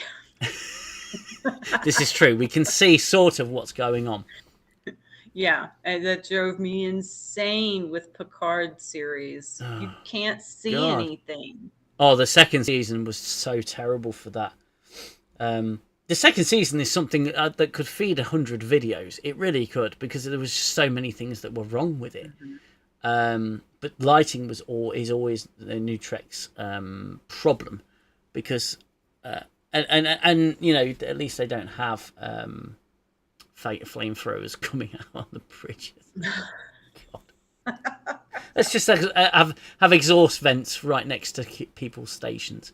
You know, Yeah. we are talking about a franchise that likes to blow up consoles and everything, but I think it's a little bit on the nose having a vent that shoots out flames right next to your station. It's just nuts. It's Yeah. nuts. Absolutely crazy.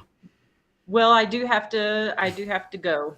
Well, yeah, I can completely understand that, and I'm so grateful for you coming on. It's always an absolute pleasure to talk to you, and get your opinion on things. And for the benefit of the chat, I shall still be staying on air for a little while longer if anyone's got anything they want to bring up or raise, and we can have a little chinwag. But thank you so much, Spree, for joining me. It's been an absolute pleasure, and I can't wait to do this again. Yeah, same. Thank you for having me. No problem. You look after yourself. Okay, you as well. Ta-ta. Bye. Bye-bye. And there we have it. Our guest has departed. So I'm just going to stay online for a little bit longer. Probably about another half an hour or so. This is your chance to ask anything you want to ask, make some points that you want to point out. I will be reading your comments on air as well. I just want to take this opportunity to thank. I'm going to look in the right camera now. I just want to take this opportunity to thank everybody who supports the channel and sticks around, gives me, or the comments. The comments are fantastic. I'm not a particularly great live person. I much prefer doing my videos, but I do enjoy coming on and speaking to you all directly. I will just run through a few of the comments that have come up. Thank you again to Matthew Ross for that very generous super chat. That was fantastic. It means so much, and all of your support means an awful lot. And do the old man Picard voice. Because you left the super chat, my friend, I will do the old man Picard voice. But maybe I should do it in a Screen Junkies kind of way. Is it Screen Junkies?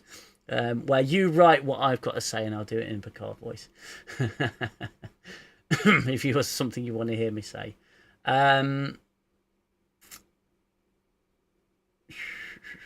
It's terrible dialogue and writing. There are ideas, they just can't carry them through. Like bad marksmen, they keep missing the target. Like a bad marksman, they just keep missing the target. Brilliant. Absolutely brilliant. Watching you make fun of New Trek is a lot more satisfying than watching these horrendous shows. I can't wait for your Star Trek Discovery reviews. And won't it be kind of a little sad when it's all over? It'll be a little bit bittersweet for me, because I have my channel has grown because of New Trek. And it's not, don't get me wrong, it's not the biggest channel out there. I don't really hear from the big channels. I'm nothing special. I'm just someone who sits at his computer and makes silly little videos. But it's been nice to learn how to do this and to learn how to speak to people and to meet some incredible people. Some of the people who have come onto my channel, like Spree and like Clayton Rumley. I'm a big fan of Clayton. It's so heartwarming to meet you all. and talk to you all. Yes, I do get some negativity on the channel. I do get some negative comments in my comment sections. Some of them get restricted because they're not very nice, and they're not offering an opinion. They're offering an attack. So I do get rid of some of those, but I don't. But if someone's just making a point, then and they're swearing in it, I'll usually authorize it. I was wondering why this really bad show gets such great reviews. It's all made up. Yeah, I think there's an element of editing going on within the social media side of new Star Trek. I think there's definitely some selective comments going on here. And we had another super chat. Thank you so much. Wow. Let me just scroll down to it. Sandy Zalecki. I hope I got your name right. Thank you so much for the $5 super chat. That is absolutely, I'm blown away by that. Thank you so much. That's very generous. Wow. I don't get a lot of super chats, and they're always lovely when they come in. Let's see. There's no professionals in these shows. There are no professionals, and Spree said it absolutely right. No one speaks to anyone in a professional manner. It's frustrating as hell. The only episodes of this season I found mildly entertaining was 4, 8, and 10. The rest is beyond forgettable. I have zero desire to rewatch any of it. And isn't that a key factor with a lot of the Star Trek that we love? We can go back and rewatch our favourite episodes. I mean, I want to review the episodes of Star Trek that I love. I do want to review them. I'm trying to think of a format to do it, because if I do scripted videos, I can get my points across a lot better. I can articulate my words a little bit better. But if I do, if I do a reaction type review, having just watched the episode and it's fresh in my mind, I'm just going to. I just need to work on the format for those. But I do want to do them because I want to talk about Star Trek that I love, as well as Star Trek that I, well, quite clearly don't. I much prefer these real reviews rather than the big YouTubers who got bought off for season 3 of Picard. Season 3 of Picard, I just want to say something about season 3. I see that these bigger YouTubers, okay, I absolutely adore the Critical Drinker. I've wanted to go on to one of his live streams for so long. I don't think I'm not big enough for him to have on, and I'm probably not quite his cup of tea, but I do absolutely adore his videos. He's right. I agree with him 95% of the time. Dave Cullen is another big one I'm a huge fan of. I've followed Dave Cullen's channel for quite some time, and it's always nice. It was nice to hear from Dave. Having a comment on one of my videos absolutely blew me away. And I just thought, wow, that's phenomenal. Dave Cullen's commenting on one of my videos, and it was the one that said, I'm going to be fair about Star Trek Picard Season 3, and I'm going to tell it how it is. I'm going to give it to you how I felt at the time. They praised Picard Season 3, and they focused on the positives from Picard Season 3 because of the... because I think that they had the early access. They got the early access for it from what's his face? Help me! What's his face? The guy who spearheaded the third season. They got early access to these episodes to review them, And to get that kind of early access, it means an awful lot financially, because you can make videos and you can get them out early and you can think about what you want to say, you can structure them and everything. But I gave you my opinion on Star Trek Picard very early on, because I wanted it to be real. And the 6th episode, the member berry heavy episode, I was so wrapped up in it and I felt so amazing. And afterwards, it took me a while to sort of come out of it and go, hang on a minute, think about this logically. It was literally just member berries, the episode. So it kind of clouded my judgment in a way. And it's just, I don't know, Picard, these bigger YouTubers, I get what they're trying to do, but I think I much prefer just to be straight up honest with you. If I'm enjoying something, I'm going to let you know. If I'm not, I'll tell you the reasons why I'm not enjoying it. I appreciate your brutal honesty about the show. So about the show integrity. I appreciate that. I really do. That's it's always something I want to try and do, is just be brutally honest about what I think about something.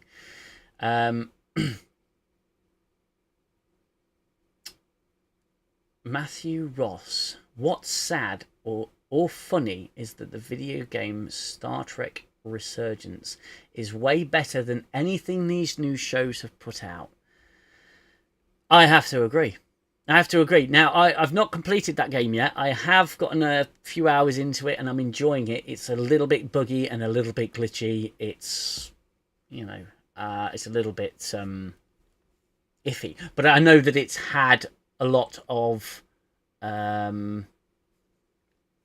patches done to it and a lot of work put into it. So I was actually thinking about doing a live stream, because I can stream gameplay, and I've got a PlayStation 5. So I was thinking about doing a live stream. What do you guys think about that? Let me know in the comment section, and I will think about doing a live streaming that game. I know others have done it, but this will be a relatively new experience. I'm only about 2 or 3 hours in. I could probably stream the rest, or just start from the beginning and do a stream. So let me know your thoughts on that. Matthew Ross asked me to do the Picard voice. So I'll read one of these comments in the Picard voice. It will take a lot out of me. Maybe I'll read... I've had a few more super chats. I'll read the super chats. Thank you so much for those, by the way. I'll do those in the Picard voice. It does take a lot out of me. It's not something I do an awful lot of in the reviews, because it does take a lot. Let's see. So from R.A, $5 Canadian is that? Oh, thank you so much for that. That's absolutely wonderful. A small gift for all of the laughs you provide us, and for watching New Trek so that we don't have to. Thank you. There's a lot that goes into that one. Bishop of Rusty Iron. Sorry, I was starting to get notifications coming through now. Bishop of Rusty Iron. Always a pleasure to hear your take. It frustrates me, the Pike treatment. They reveal the fears and pains of Pike. He should be heroic and strong. And I couldn't agree more. Pike, someone mentioned recently in a comment that Pike is sort of a dick in the original series. But I think that he's got a right to be. He's got a right to be, because he's earned that through experience, and that develops his personality into something. It would be a bit of a retcon to take that away from him, and that's what they've done. Drinker only saw 6 episodes. He's actually in the clear. I think he had access to the first 6 episodes, did a review, and then saw the rest. He did actually get the rest of the episodes and did a final review. Would love to find out your favourite Star Trek episodes. Well, I think I'll do some videos on them. I'll do some videos on the ones I really love. I tend to have Terry Metalis. Thank you very much for that. Yeah, it was Terry Metalis. Sometimes my brain has a bit of a fog on. I'm going to go for the sugar now because it's getting I'm getting a little warm up here. Okay, so what was I saying? Star Trek favorite Star Trek episodes. Yeah, I mean, I'm quite versatile with a lot of Star Trek episodes. My range is quite nice on them. I do like a wide range of Star Trek episodes. There are some ones that I really don't like, and there are some of them that I really do.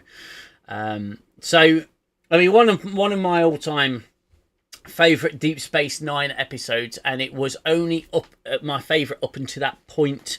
That it got replaced with another great episode, but there are so many. Who can pick a favourite? One of my favourite Star Trek Deep Space Nine episodes was The Visitor. The Visitor, I felt, was an incredibly well written episode. It was incredible to watch. It was fantastic. And I really, really enjoyed it, and it was emotional, and it brought you along for the ride. But what I liked the most is that Andrew Robinson's daughter was she was in it, and she played the young girl, the young aspiring writer, and I thought that was just a beautiful, beautiful, beautiful episode. And the one that replaced it, looking back on it.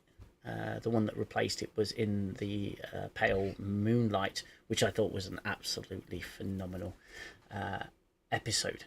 I'm sure it's in the Pale Moonlight. That's the Cisco one where he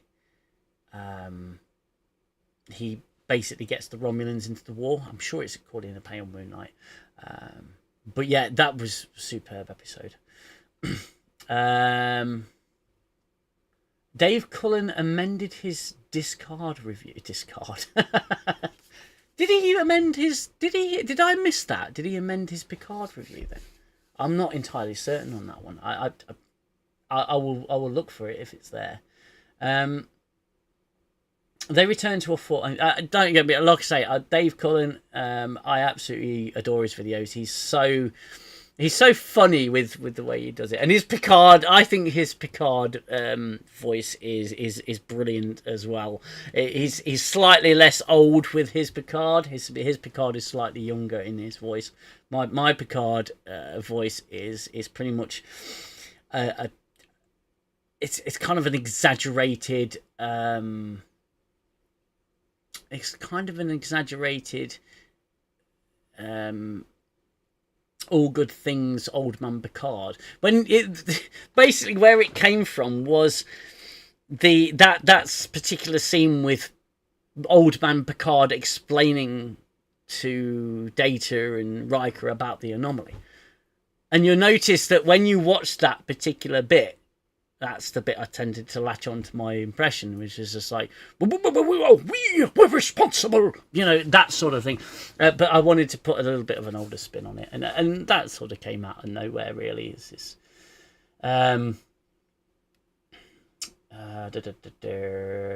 They returned to a format that really hinted at what we all long for and missed in Trek: cohesion and solid writing. I think Picard was a slight climb out of the pit that they dug. I assume that means season 3. Season 3 was it was kind of bizarre. My partner used to love TNG, but Picard has retroactively ruined it for her. It's incredible it's incredibly sad how much damage that awful show did. Picard did do a lot of damage to me. Certainly the first season.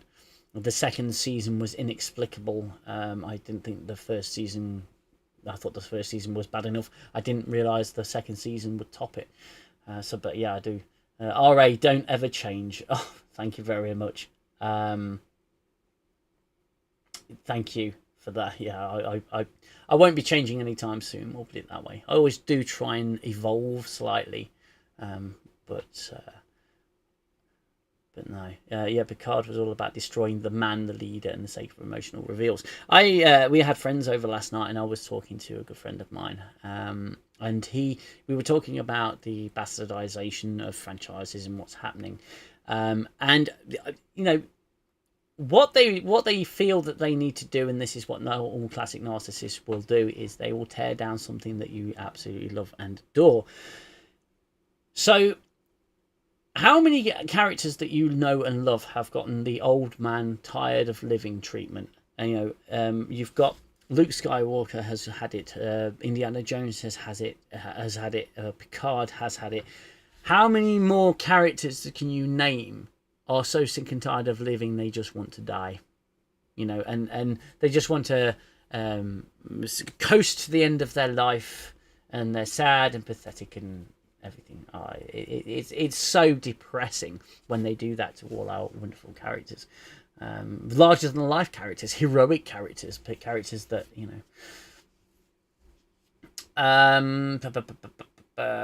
have had another super chat come in. I will get to that. I'll do that one next. So I will go back to some of these other comments as well. Scarpad's Domain. I hope I've said that right. Never a huge Voyager fan, but Picard ruins Seven of Nine's character worst of all. I 100% agree. 100% agree. Seven of Nine was just so monumentally and fundamentally different than the Seven of Nine that we knew from Voyager. And I get, again, 20 years, everyone sort of grows and everyone would, be slightly different. But Seven of Nine was like a completely different character. Completely different. There was nothing remotely Seven of Nine about her. It was just a case, an excuse to have her kicking some ass, I suppose. I'm on holiday for a bit, so I'd watch a stream of that game. Oh, bless you. I will try and find some time. I am away next week, or the week after next. I am away for a little bit, so I won't be having the time to do that. But I will look at it. It's sad that the best new Trek can do is member berries. Just can't forgive Strange New Worlds for their destruction of Spock's character. That is by far the worst thing they have done, in my honest opinion. In terms of Strange New Worlds, yes, I'd agree. That's probably one of the worst things that they've done with the show. The second one would be Pike, but I don't think it's the worst thing they've done in the whole of New Trek.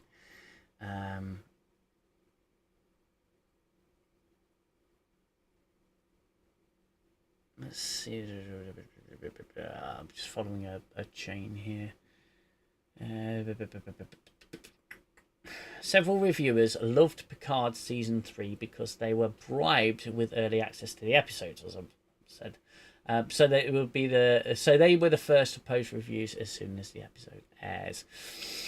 Yeah, I wouldn't say it definitely for certain happened, but I would say that it there's a good chance that that's pretty much what it was. I loved the one Picard where Seven of Nine became a mini Borg queen. First time I think I ever cheer for the Borg. Yeah, and there was a huge there was a huge sort of emphasis put on that, and a big build up to that moment where she suddenly went all kick ass and then instantly, just like that, it was over. There was no threat whatsoever because they sucked all the Borg out into space, and she's so upset that all these Borg have died, even though Borg don't need to breathe and they can still be alive in space. All she's got to do is get a couple of tractor beams and pull them all the way back in. That's fun. We can watch all them clipping and weirdness on a stream. I did finish the game. It was fun. From what I played of that game, by the way, Star Trek Resurgence, it is the most Star Trek game I have ever seen on a system. It was the most Star Trek-like game, and it allowed you to do some fun little things and feel a bit more immersed in the world of the sort of next generation onwards. How about your opinion on top 10 episodes from each Star Trek series? Well, that would be quite a task. I may have to work on that one.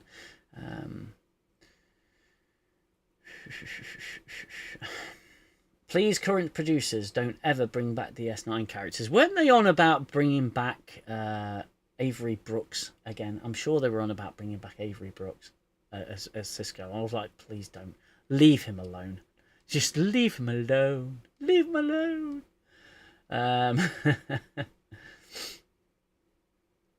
The Romulan quote from In the Pale Moonlight applies to all new Trek. It's a fake. Yeah. Yeah. I love that someone's made a meme of him holding cake and he's just going, it's a cake. It's brilliant. Dave Sulu is pretty good too. Yeah, absolutely. I completely agree. Is oh my. I don't think I can get my voice quite that low. I have to go, oh my. Yeah, I can't really do Sulu. It's a bit too low for me. Were you a fan of the Enterprise NX-01? Which was your favourite episode? Okay. Enterprise. I'm glad someone asked about this because I've been dying to talk about Enterprise. I really loved Enterprise. I'm not ashamed to say. It tried something different and didn't hit the mark in the beginning. It took a while. Season 3 was so good. And it was the season I hated the most watching for the first time. Because it was...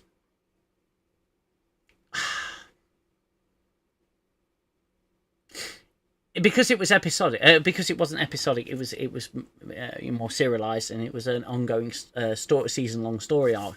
And I had to wait every month. It wasn't. I had to wait every week for a new episode. That frustrated me. But if I look back on it after it ended, I went and rewatched the entire season, and I thought it was some of the best. The best Enterprise had to offer. Now, Enterprise has some cracking episodes in season 1 and season 2, but it was not exactly stellar or anything. And yeah, this is going to make me even more unpopular, but I actually liked the intro song.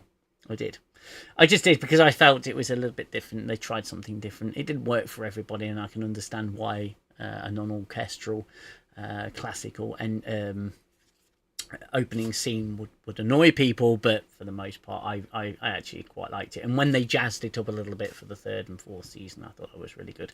So I enjoyed Enterprise. The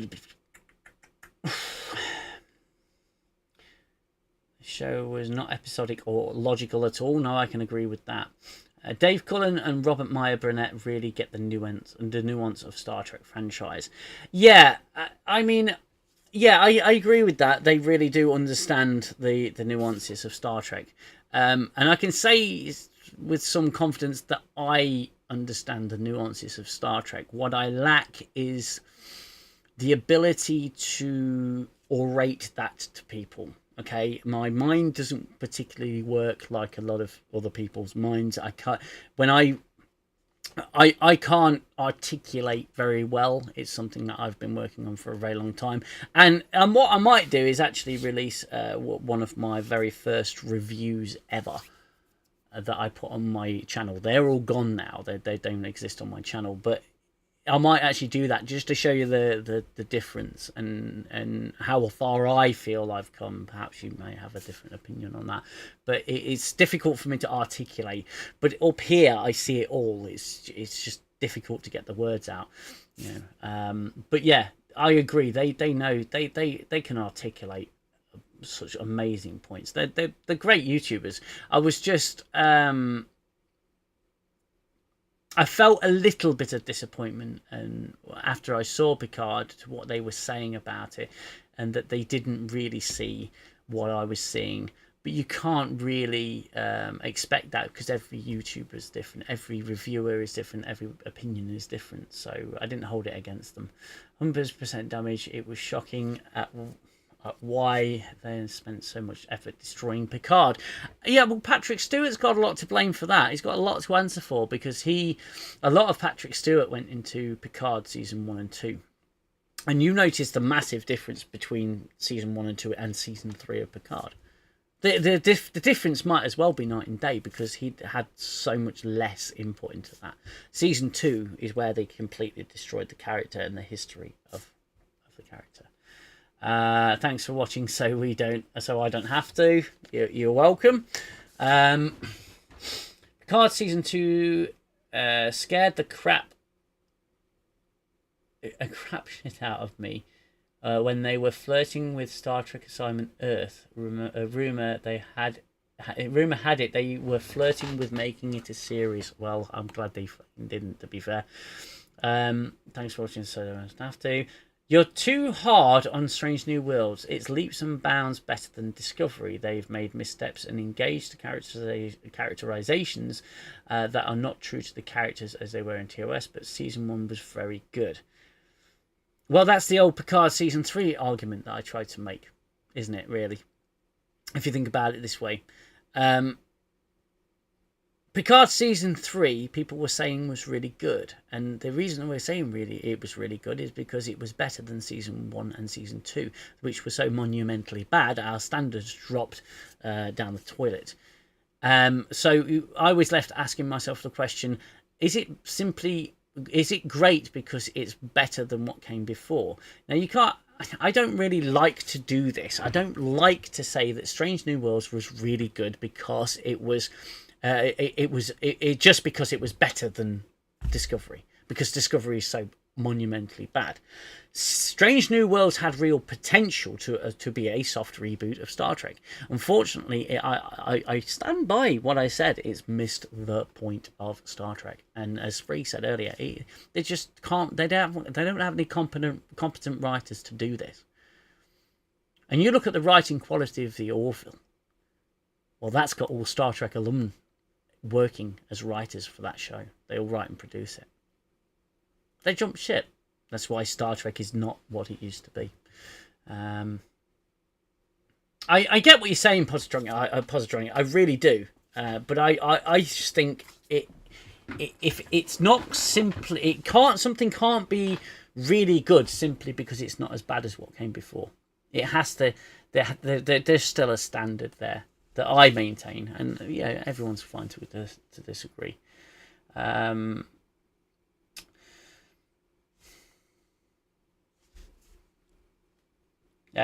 be honest, Star Trek Discovery is just the worst smelling garbage. Yeah, well. Wreck Avery if he comes back. I don't think Brooks would come back, at least I hope he wouldn't. Well, it depends how much money they flash in at him and whether he actually cares enough. Because if you think about it, the art form has gone. It's no longer about writing decent Star Trek. It's about how much money Star Trek will make for them. And they want Star Trek to make money. And when it doesn't, and you look at Disney and the state that Disney's currently in, where they've been throwing money about left, right and centre to all of these complete hacks, and they've ended up destroying their image. Image is so important. If you've got an IP like Star Trek, Star Wars, Indiana Jones, Marvel, any Marvel IP whatsoever, you need to handle it with care. But hubris and ego get in the way, and suddenly they're like, well, I'm writing for Star Trek. I'm a Star Trek writer. How dare you say my work's derivative? How dare you say it's not up to par with previous writers? You know what I'm going to do? I'm going to write it better. And then they write it and it's worse. And they're going to take the characters that you know and love and they're going to mess them around. They're going to mess with them, and they're going to insert characters that made your characters who they are, and they retcon things and change things, and ultimately they just end up spoiling the broth. Where was I? Enterprise respected the past, even though the take on the Vulcans was not good, but they attempted to correct. Yeah, I think they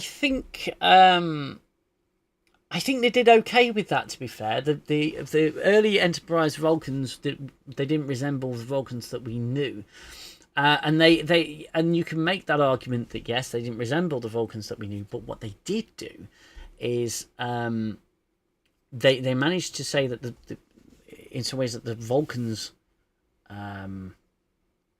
evolved slightly. Their civilization changed as well as humans. So humans had an effect on Vulcans, and Vulcans had an effect on humans. So I think it was kind of a symbiotic relationship in that sense. Star Trek Enterprise definitely should have got all 7 seasons. I couldn't agree more. But I actually donated some money to the Save Enterprise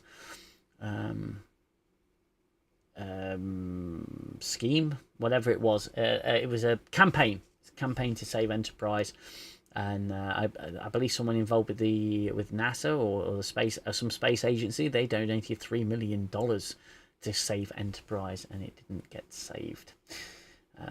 Say what you will about those types of organisations that collect money to I think it was like very early crowdfunding kind of thing.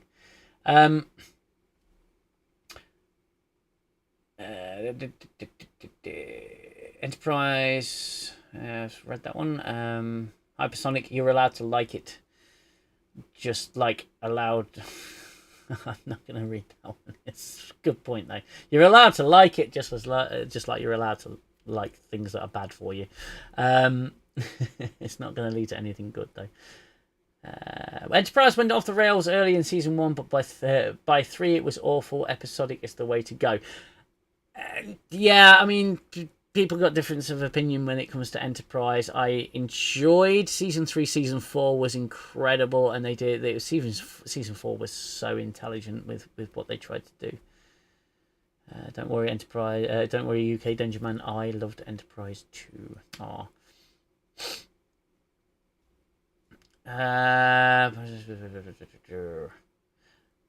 Has anybody got any questions they want to ask me while they've got me here? I don't do this very often. I don't like to, I don't usually answer people's questions. But if you've got any questions, throw them in the chat, and I'll do the best to answer. I will be ending this stream probably within about 20 minutes. So you got me for 20 minutes. So if there's anything you want to ask, go ahead. If I shall answer it if I can.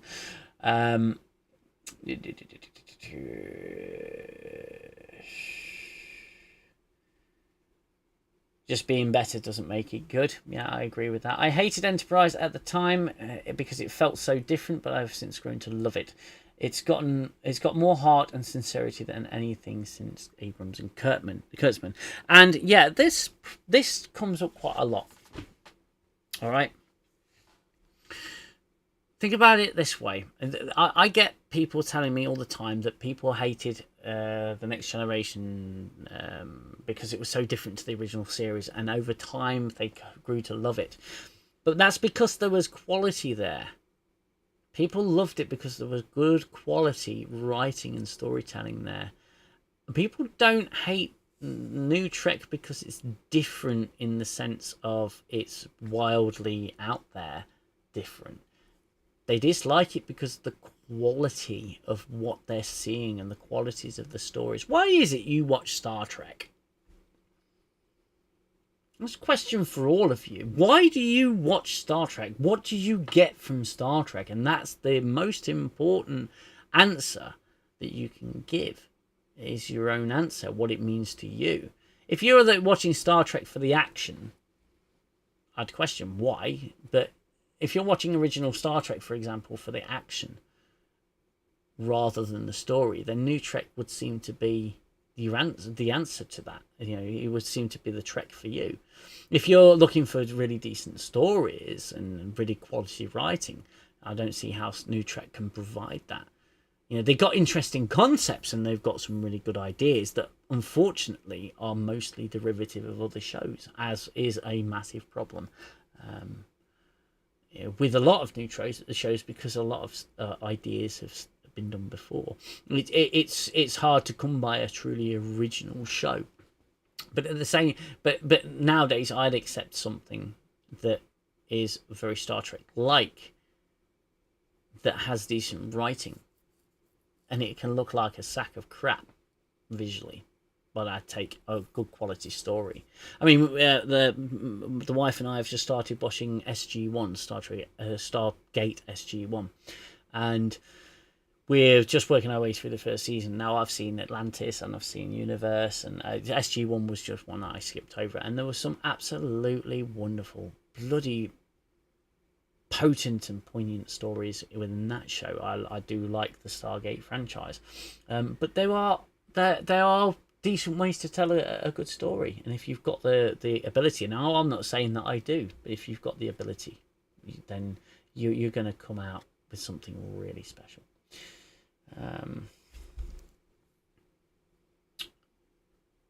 Let's see where I am with the comments. If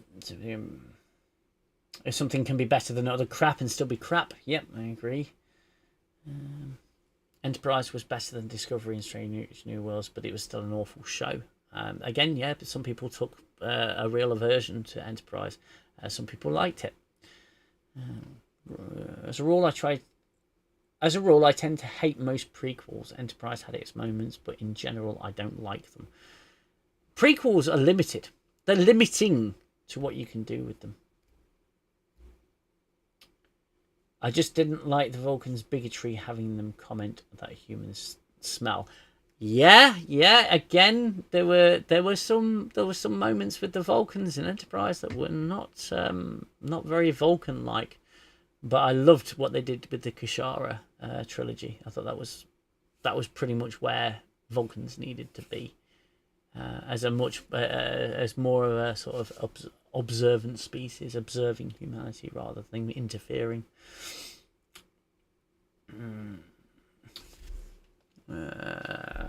What is your favourite Resident Evil game? Wow, okay. Resident Evil 2, hands down. The original Resident Evil 2, hands down. The remake was okay. It was good. I enjoyed it. I missed the static camera angles.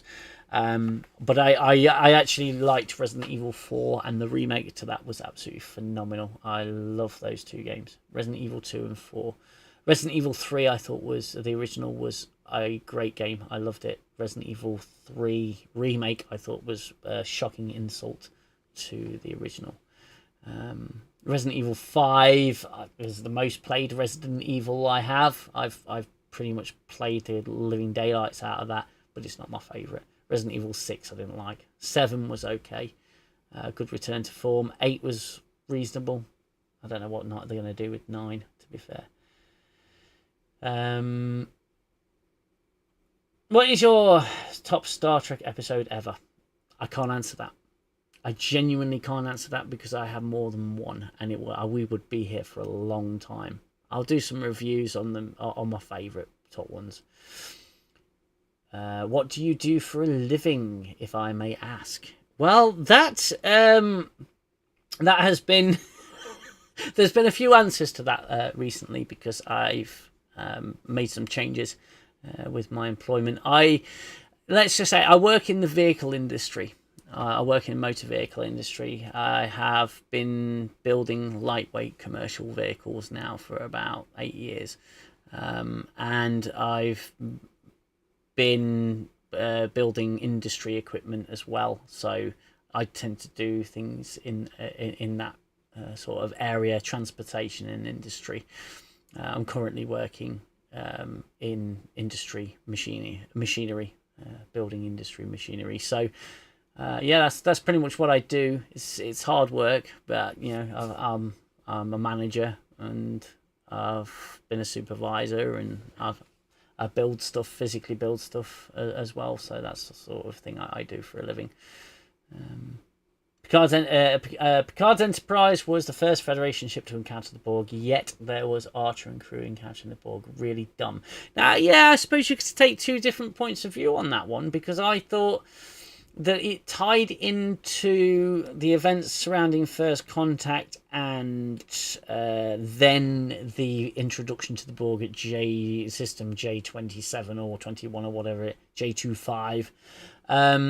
I thought it was it closed the loop on that one. I found it was really good, but I doubt that's level of assimilation and that level of incident would have been scrubbed from the history books. I found that a bit silly as well, but I did like it as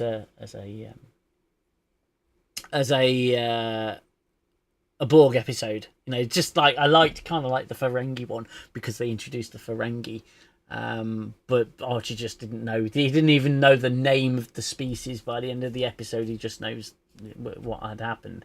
I kind of liked that.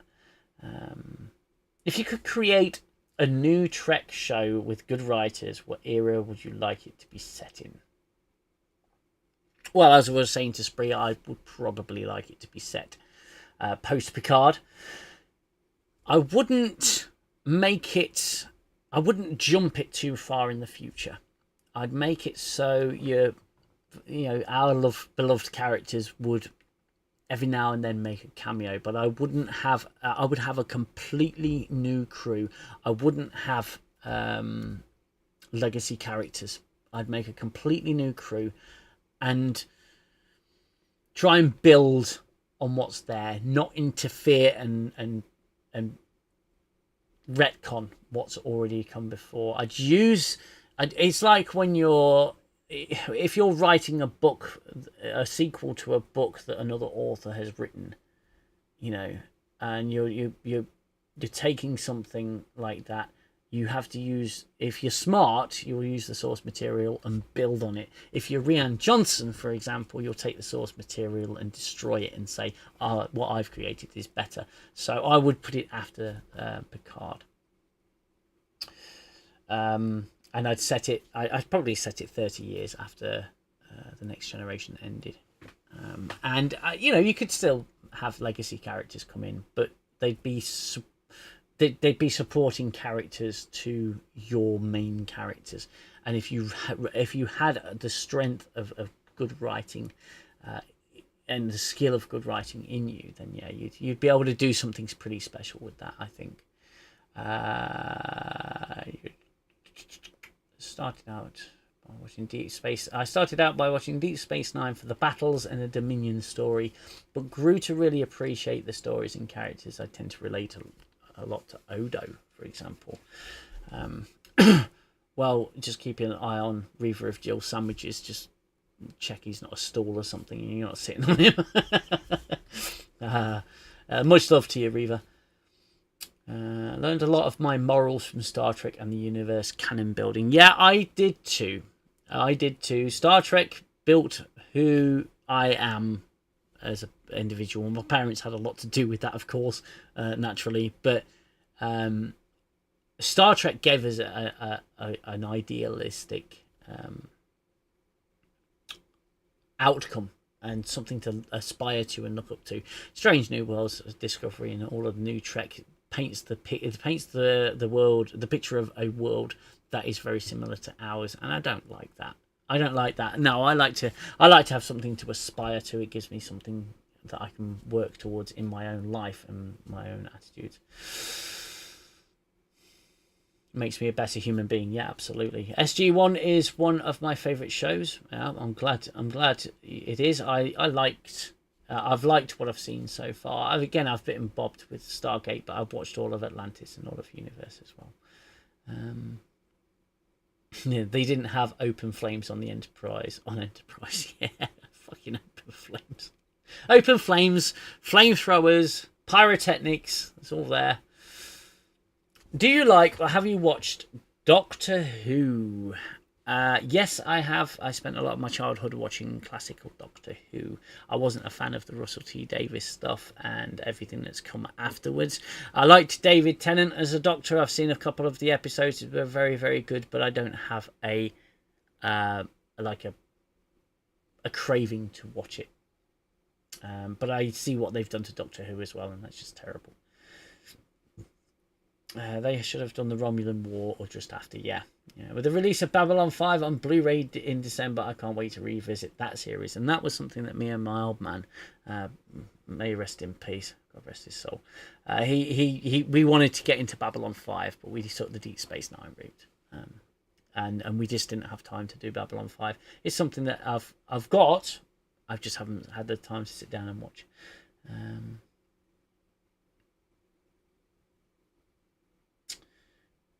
Love OG Resident Evil 2. Yeah. There's nothing not to love about it. It's a superb game that I absolutely love playing over and over and over and over again. And when I'm trying to remember how this channel started, whether it started as just UK Danger Man, but I think I turned my original channel into my repair channel because I do flirt with repairs now and then. That's UK Danger Man Repairs. This channel was something I created as a live stream buffer. Something I could put my live streams onto, and then it became UK Danger Man Reviews. So now I have those two channels predominantly, and yeah, it's a sort of gone from there. And I still have copies of all the streams that I used to do with Resident Evil 2 on the other channel. I've just had to switch them over to private videos now, just to make sure the repair channel doesn't get bogged down with live streams. Doomsday Machines are up there for me. Reading through some of these comments. Oh no, please, not freaking Raffi. They can more make it all about the adventures of Captain Raffi, one of the worst Star Trek characters I have ever had the displeasure of knowing. Season 3 Raffi was a little bit better, but just because she was a little bit better doesn't mean she was amazing. She was a horrible character, and she was just not likable in the slightest. Question is, if you realise that Strange New Worlds is better than Disco, why do you almost always review it like it's just as bad? Well, I don't think I review it as like it's just as bad. I think I review. I try not to do this, and I don't like to do this, where I compare it to other shows in sense of things that happened and quality. I am guilty of comparing it to other shows, but I've never said that Strange New Worlds is as bad as Disco. It is better than Discovery. It is leaps and bounds better than Discovery, but it's still missing the point, and this is the point that I always try and make. And maybe I'm not articulating it enough, but it's better than Discovery, but it's still not where it needs to be, and they are missing the point of Star Trek, and this is what this live stream has been pretty much all about. The point has been missed. The good writing has been missed. They seem to Discovery never really delved into any of the bigger moral issues that Star Trek usually did. Strange New Worlds started to delve into it, and that's where I think it did work to a degree, but it's still only, it doesn't penetrate anything. It just deals with the surface level crap that just comes out. It doesn't go deeply into anything.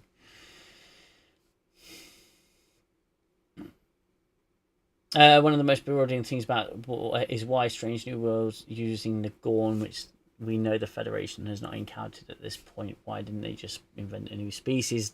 It's a reboot, isn't it? It's not meant to tie into it. It's a different universe. That's how I tend to think of it anyway. How far does your fandom go? Do you collect Star Trek merchandise? Well, I mean, those who have been with the channel for a while would know my previous setup. I had a lot of stuff on display there. I can't really do it. Just around this corner is a stairs to downstairs, and all along this wall, but on the other side, I've got quite a lot of merchandise, quite a lot of collectibles. But most of them are actually under my bed in a box because we just don't have the space to get them out. I do, however, have up there, I'm starting to get some stuff. I've got some more pictures going up. It's just taking a little bit of time to get where I need to get with putting stuff up, and I've got to have the space to do it. And we, really, to be fair, all my artwork is down there on the walls, all the drawings that I've done, the James Kirk drawing. If anyone, I don't know whether anyone on this channel has seen the James Kirk drawing, but let me know if you want to see it. I'll take a photo. I'll put it on a community post. But yeah, I've got walls to do it. It's just getting time to do it. But yeah, I do. I've got the Star Trek fact files that are under the bed. I just cannot display them anywhere. They're freaking huge. I love the fact files. And the fact files, I may do a video about the fact files. For those who don't know, the fact files were 19-ish binders.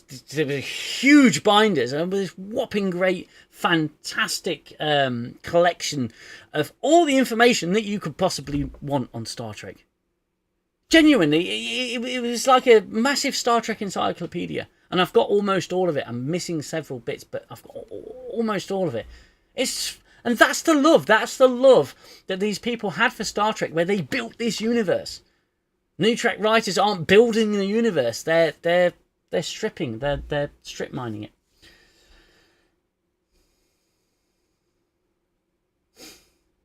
You're about the only good thing to come from New Trek UK, Danger Man. Thank you very much for that. But I can assure you other people have. There's been some amazing people that have come out of the limelight because of New Trek.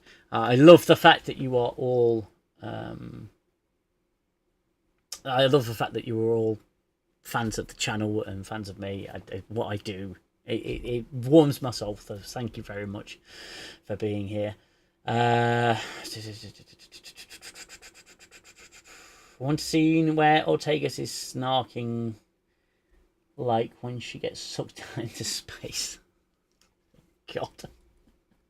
She's the best pilot. She'll be able to get out of it. That's funny. Enterprise doesn't have a con officer, just Ortegas, who is an ops officer. Yeah, very true. I remember the actress who played Raffi on Law and Order SVU. Her acting was bad on that show as well. I think she did. I think she needs a lot of propping up by the director and whatnot.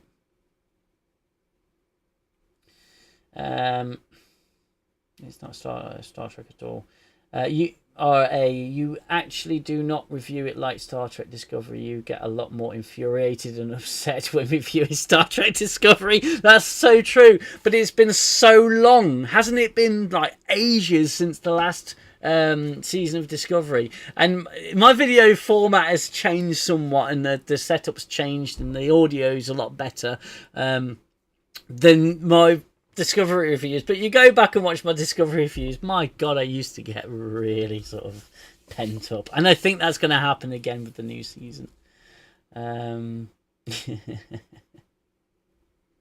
I do have fun doing it. It's not the most successful SVU.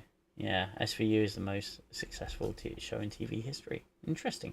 Andy CH, hi Danger Man, how's it going? Question: have you ever thought about how the story would go after Star Trek Nemesis? Yes. Yes, I did. I did think about how it would go after Star Trek Nemesis, and it was not what we got, we'll put it that way. I did have some ideas about where I'd want it to go, but not Star Trek Picard. That was just unbelievable.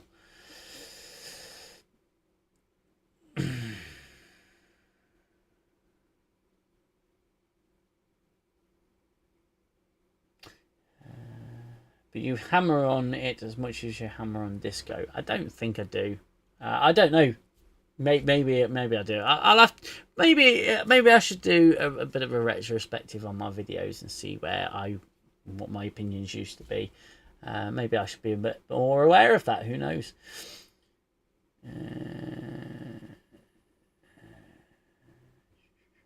Strange New Worlds. I mean, there's just sci-fi writers on staff. So yeah, I think we're coming to the end of the comments. Thank you everybody for those super chats. That really means a lot. That is phenomenal. I didn't know you liked me that much, so thank you very much for those. Thank you very much for coming onto the stream. It's been an absolute pleasure. I'll give a 5-minute warning for everybody because I'm actually dying for a nature's call. But please give the stream a thumbs up, as RA says. Yeah, please give the thumbs up. Feel free to share the stream wherever you can, wherever you're allowed to. these days. It's been an absolute pleasure doing this. I've had no end of fun, and it's gone on a lot longer than I thought it would. So thank you so much. Thank you for the videos. You're all very welcome. It was touch and go for a while with Strange New Worlds.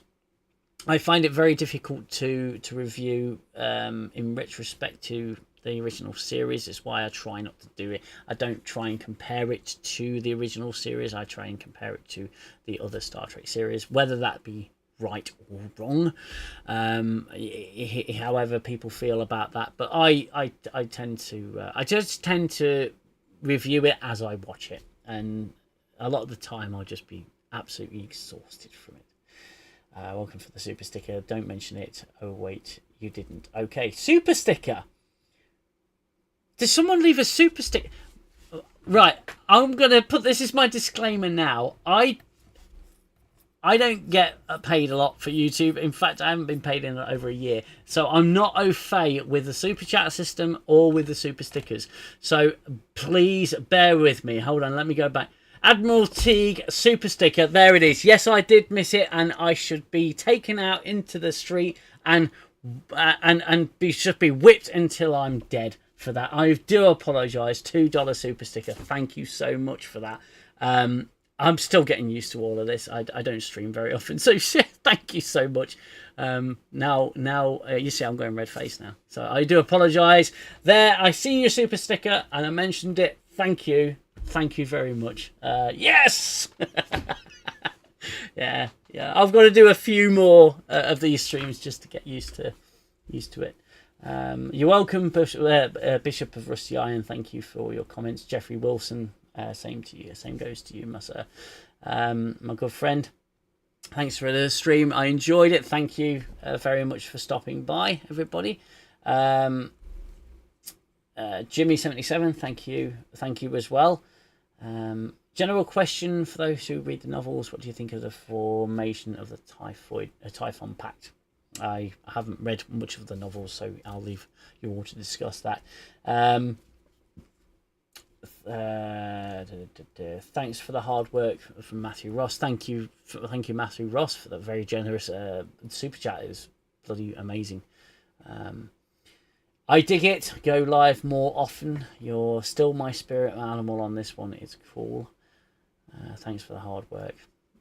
Thank you everybody. Really appreciate you all stopping by.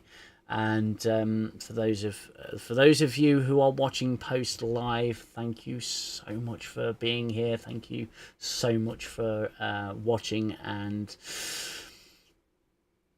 thank you to everybody from the bottom of my heart for supporting the channel the way you do.